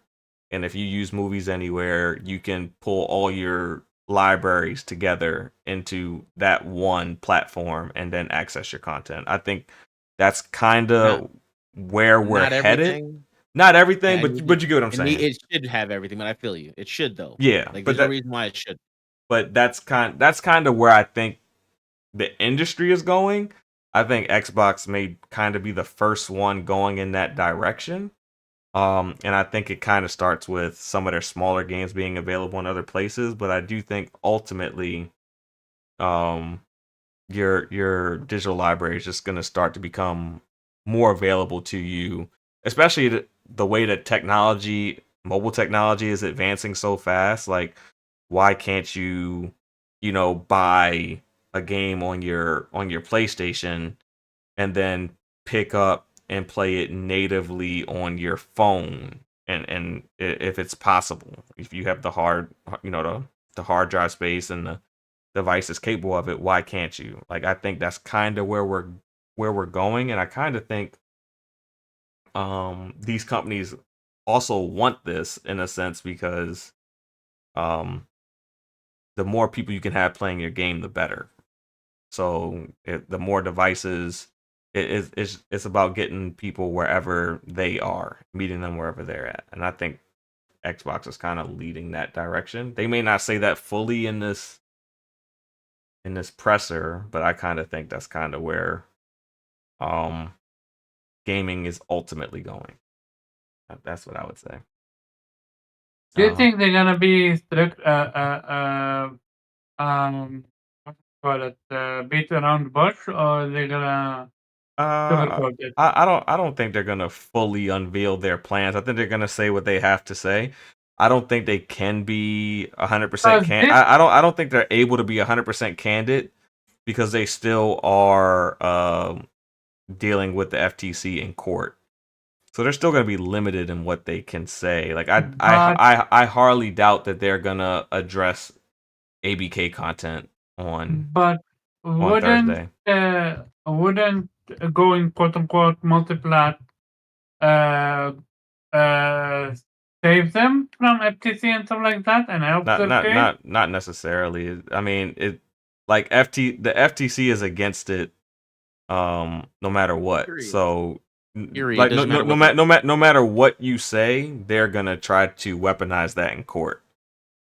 Like it doesn't matter. It doesn't matter what you say. It could say we're gonna hug and kiss babies and you know create world peace, and the FTC will still say the deal is horrible. It's gonna, you know, that's their position. They're not backing off of it.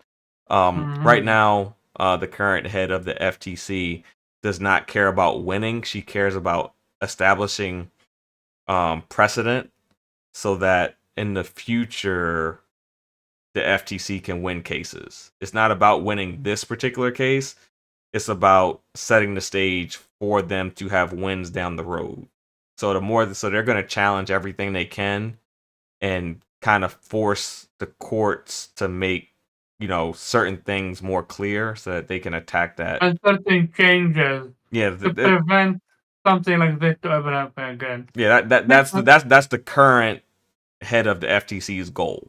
That's kind of what she's doing. She doesn't care about winning and losing per se. Like she does want to win, but it's more about establishing precedent than anything else, especially in this Microsoft Activision case, because she at this point, once they've already merged, it's almost unheard of for the courts to force a company to unmerge after they've already cleared them to merge. But yeah, since you jumped in, Omar, what are your thoughts on the Thursday show between the three heads of Xbox? Yeah, I'm genuinely surprised if they're gonna explain why they're doing this. I wanna hear the full blown why. Okay. And that's the gist of it. Getting the why is gonna show us their mindset, what they wanted from this. Because the thing is, it makes you question, was this Microsoft plan this entire generation? Or was it something they had to pivot from? Well, I think I don't think it's a pivot. They purchased the largest third-party publisher in the industry. Did that mid-generation. Like it's not like the beginning of the generation. Well, what I'm saying is when you purchase the largest third-party publisher in the industry, you're not you're not in a position to then take all that content and strip it away from other platforms because So why fight it though? they're not fighting it. They did fight it. Like even when they didn't say all whatchamacallit, all ABK games are gonna be multiplat. They said Call of Duty is gonna stay multiplat, and that's about it. Because at the end of the day, you still want to have control over your content. So they're not fighting. They want to go multiplat. Well, what if they want? What if they want a specific Activision Blizzard game to be exclusive to Xbox? Like, shouldn't they have the right to do that? Like that's what they're fighting. They're fighting for the right to be able to do what they want with their content. Versus you have to do this with the content that you purchase. You know, I mean, first and foremost, they were fighting just for the right to be able to purchase the company. That was the overall intent, was just the ability to purchase them in general. But you also want to control your content. You don't want a whole bunch of regulation dictating what you can do with your content. So if they want to do prototype 3 or do a prototype reboot and have it be a Xbox exclusive, I mean, it would make sense to fight for that if that's like one of your goals per se. Because that's like a single player game, you know, doesn't I don't think prototype ever had a huge audience, but you know. If the rumor is that a game like Hellblade and the others are gonna come eventually to PlayStation, I don't think they're gonna. This is why I think what we're gonna get from them is a totally different ball game. Something has not been done. Yes, it's been done with Sega, but Sega is so long time ago Well, that this one's gonna feel way different. I think Especially with what you hear Thursday is going to be much different than what the rumors are. I think the rumors kind of have a little bit of credibility to them, but I don't think it's going to be what, you know, not everyone all of them. I don't think the sky is falling and Xbox is going like full multiplat. I doubt that's happening. I don't think it's so. Here's the thing. I don't think it's going to be only for multiplat or not multiplat stuff. I also believe, and this is just my opinion, from what I've been focusing on, Game Pass is gonna get an overhaul. I think. Possibly. I can see that. actually think we might see Game Day disappear. Sorry, Juve, not trying to antagonize you or whatever, but just from the look of it. Also, they might actually, they might say no more to day and date on PC, which, No, in that's my never opinion, happening. is difficult to do. That's But never happening. I'd say I'm telling you that right now. That one right there, day and date on PC is staying. That's never changing. So it's gonna be one of two: either no more day and date on Game Pass, or no more day and date on PC. Like something has to change. Like this change is not a sudden one. It's a gradually increasing one to the point where they have to change now. I don't Furthermore, think they necessarily have to change. I mean, this is I mean, this is going to be the first year that they're actually fully functioning on the software side, where you know, Xbox Game Studios, Activision Blizzard King, and ZeniMax Media are all going to be publishing content. This is going to be the first year where they're all purchasing. Well, I won't say it's the first, but it's the first year that they're all dropping at least like AAA quality type content. yeah, and this is what I've seen a lot of people see. Why do this move now when you're quote unquote on roll? And clearly Microsoft have a different idea. We don't know what the move and they is wanna yet. do it. We just know that we're just getting a business update. We don't know what's happening yet. We're assuming based on rumors, but we gotta wait and see. We gotta wait, yeah, we gotta wait, which is crazy that after waiting till Monday, now we gotta wait till Thursday. Like, not gonna lie, this was a wrong move. Well, they said on Thursday or Friday that they were having an announcement next week. That announcement, that when you announced it on Thursday, Friday last week, there's no way that you were gonna have the show on Monday. So I mean, I think Thursday is kind of appropriate. I think the earliest you probably would have had I think the earliest you would have had it is Wednesday. I don't think it would have been on a Tuesday. Nah, the edit would have been on Monday, especially with how big. Because remember, this was not supposed to leak. It got leaked. Yeah, but I'm saying you need time. So if you announce something if you're announcing that you're having a show, if you're announcing that you're having a show next week on Friday, there's no way that the show is happening on Monday unless you announced on Friday that Monday you're having a show.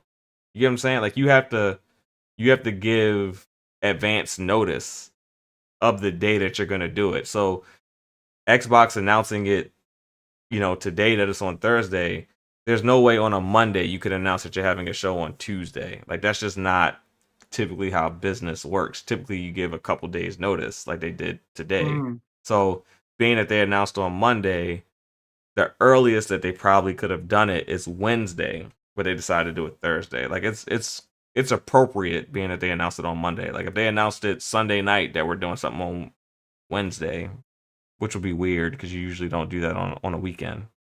So I think Thursday is probably pretty appropriate. Right, we're gonna see. Um, It's going to be one thing for sure. Xbox podcast is gonna be the biggest. Gonna have the biggest listeners this week. Yeah, it'll definitely have a large audience, and there will be a ton of reaction shows Thursday evening. Yep. I'll probably do a little reaction on my personal channel. We'll see. It's creating content is busy during the week when you got other obligations. But Zero, what are your thoughts on this Xbox business event that we're going to have on Thursday, 3 p.m. Eastern Standard Time? Right in the middle of my workday. But honestly, you know what? I'm at the point now where I'm just ready for show and tell. I don't really have a opinion on what Xbox has to say currently until they say it. Yeah. Because clearly whatever message they wanted to put out it's gone now, right? Like it's once once that box has been opened, once whatever leak may or may not have happened. So it's a little impossible to know whatever the original message it was going to be because something got leaked. So now they're changing things. They're just addressing rumors at this point more than they are making an announcement. Yeah. And so like the moment a rumor happened and they take it somewhat seriously, the original message of whatever they were going to say has changed, which might not be a bad thing. Like if fan outcry is big enough, or they just got to lay the record straight about like the rumor's been wrong the whole time. Sure. I'm just generally interested in what they have to say, and more importantly, like they probably won't lay out completely their entire like game plan, but maybe a hint of like, so what is the plan, Xbox? Like, how are you gonna be in this space? How are you gonna operate? What are you gonna do? Are you gonna innovate? Are you gonna double down on sort of the traditional model? Got a lot of options here to do. Just sort of curious what those options are, what they look like. Either way, a lot of people are going to have a lot of opinions. So I tend to just, I think I'm gonna sit this one out, sit back, and just see what happens. Come on, that's no fun. What do you want to happen? I don't have the same thing I want since before I got my Xbox. Give me my games. Run me my games, Xbox. This is not a gaming meeting. This is a business meeting. Yeah, I mean, I don't care what they got to say. they're essentially, I mean, if they're not the largest publisher, I mean, I guess Tencent might be the largest. They're right on the cusp of being the largest publisher if they're not already. So, whatever they decide to do with their games is extremely important at this point in time. So I definitely am looking forward to whatever they say on Thursday. Yeah, it's gonna be a big day for them. Run them games. As a matter of fact, like now that I'm an official Xbox owner, I gotta take it to the next level. So now anytime they put on a show, I need a game. I don't care if it's podcast. I'm like Phil, like, oh, by the way, we dropping this on X. Say that's what I need to see, Phil. That's what I want from you, Phil. You got too many games. Run me my games. I'm part of the ecosystem now. Yeah, you got every time he on somebody's show. Oh yeah, by the way, we got a game dropping. There we go. I'm pretty sure. I mean, I've been keeping up with Game Pass. I'm pretty sure we haven't gotten a single ABK game, not even an old one. Like we ain't even got like an old ass Crash Bandicoot dropped in the Game Pass yet. So I mean, after what happened with people with The studio behind. Toys for Bob or whatever. Yeah. I don't think that has any impact on dropping old content that's already on the Xbox into Game Pass. I'm not talking about like some back compat program or something like that. Like I'm talking like you can't drop like Crash from like whenever the last Crash came out in Game Pass. Like that still hasn't happened.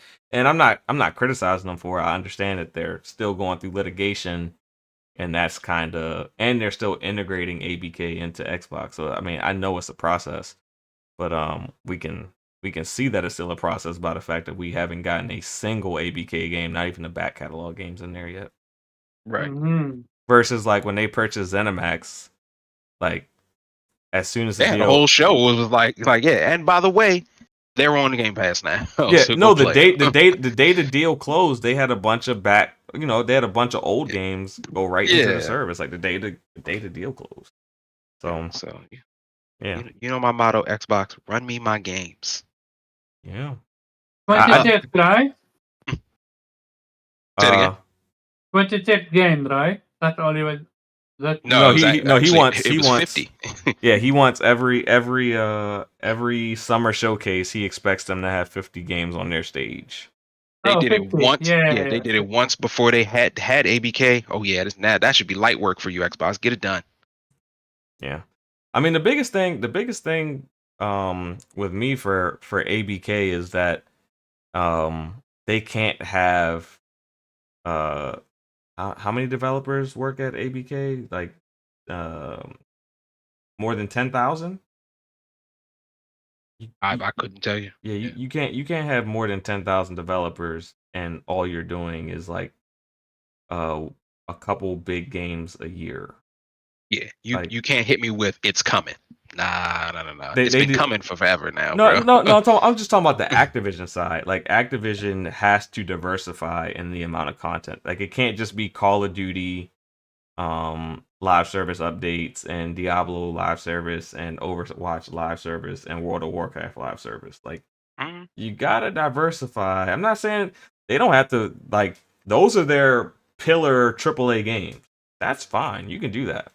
But Activision, they gotta start pumping out some AA somewhere or something. Like they gotta start making some more diversified content. You can't be having that many developers and you only got like 4 big games that you really got, and then everything else, and then there's like nothing else coming except those 4 games. Like I get that they're cash cows, but you need some more content. Yep. 100%. But yeah, I think right there that's everyone's thoughts on that. So we can go to outros unless there's another gaming thing that's on your mind. But I think we're ending pretty early. I like that. So going once, going twice. We can start these outros. Let me get the timestamp for the outro because I already missed 2 timestamps. So I'm gonna have to look at it after this show and get the time for you guys. Well, very quick, congratulations to Grand Blue Fantasy Relink. It has sold 1 million copies worldwide in 11 days. That's impressive. Yeah, that is impressive for a smaller IP that's just kind of taking a leap with, they're jumping into a new genre and they've captured an audience. So definitely congrats on them doing that. Hopefully, I just hope that as it expands, you get more story content, because kind of what turned me off from it was that people were already beating the game after a day of playing it, and I'm like, I don't know. That's not what I expect from an RPG. So. But with this one, you gotta beat it multiple times, especially if you wanna get the best ending and stuff like that. Yeah, it has a hard ending, hard mode, and also the social, the online aspect of it. I hear you, but I mean, most people have platinumed it after a couple days, like the hardcore people. So, I can just like, I can wait. I can wait and see, wait until because by the time I want to play it, there should be more content. and it's going to be more content at a cheaper price. So a lot of times us as gamers, we get penalized for buying the game day one by paying extra money for less content, and then somebody comes along like 6 months later and they get it for $40, and it's like a deluxe pack with, you know, a whole bunch of skins and story content, DLC, and all that shit. So I'm like, I can wait a little bit. Mm-hmm. It's not a must play for me because I've never experienced before. So it's like, Me neither. But did you play the demo? no, I didn't touch it. So that's what I'm saying. It's not a must play for me. So I can wait. I can wait until the game kind of meets me where I'm at. With that said, let's jump into these outros. I'm gonna let Jubei go to his outro first because I know he got, you know, stuff going on. So Jubei, where can people find you and what do you got going on? Oh, Sure, you could find me at Jubei X Sensei on gaming platforms, Jubei Sensei everywhere else. I got a couple more Madden games that I got to stream for my league coming up this week. okay. Just still waiting on my physical copy of Baldur's Gate and Final Fantasy VII to ship. So Yeah, my Final Fantasy 16 is apparently coming on Saturday, based on you are lucky as shit. based on this UPS. It's coming on Saturday. This shit still says awaiting fulfillment. Yeah, my shit says Saturday. I don't believe it. I'll believe it when I see it on Saturday. What does the Square Enix site say though? No, UPS. I have the UPS app on my phone. So they gave me my tracking number and I put it into the app, and UPS says they're dropping this shit off on Saturday. No, that's what it says. So if I get the game a full 13 days early, shit, I might beat it by the time it launches officially. But yeah. Omar, what are you playing and where can people find you? So everyone came through. People can find me on _job on Twitter and Outer Player Podcast every Saturday 5 p.m.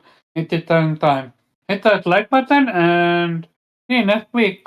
And it's gonna be a very, very interesting show. Oh shit, the 16th is Friday. It's not even coming. It's supposed to be coming Friday. All right. I'm gonna be on the lookout.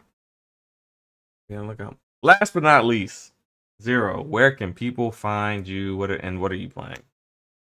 Where can people find us?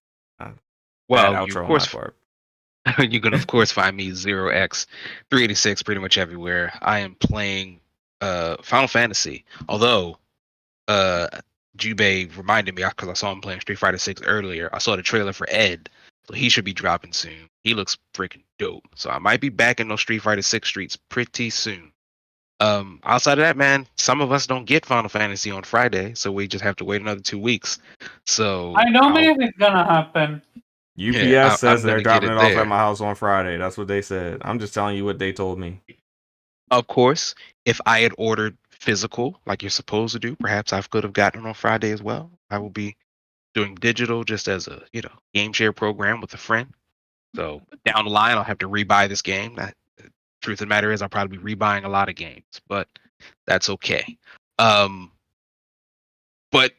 while you're thinking about buying either digital or physical for Final Fantasy VII Rebirth, give our podcast, the Vitamin G Podcast, a listen to. You can find us pretty much everywhere. All of your favorite podcasts are, and I'm sure we are one of them. Google, Spotify, YouTube. Give us a like, give us a comment, shout us out. We love having you guys here. It's always a blast. And of course, you always know you could be doing anything else, but you decided to listen to us, so we definitely appreciate for you. So see you guys next time. Later. All right. And with that said, thank you for coming through and getting your weekly. Oh, hold up! Before I say that, what am I be playing? Where can you guys find me? I'll be playing Final Fantasy more than I expected to be playing it, and you can find me anywhere you like to watch streamers at Land of Pharaoh. If you are in the Vitamin G Discord and you think I should should I stream Rebirth early, or is that like taboo? I think that's taboo. You're gonna All get right.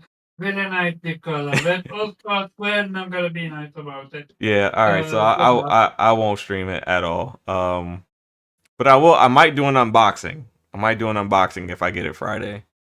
Might get that out of me. But yeah, you can find me on anywhere you want to find me streaming any type of content at the Land of Pharaoh, and you can find me on Twitter at Pharaoh Bazaar. And with that said, I'm tongue twisted today. Excuse me, guys. Thank you for getting your weekly dose of that vitamin G. We are out. Peace.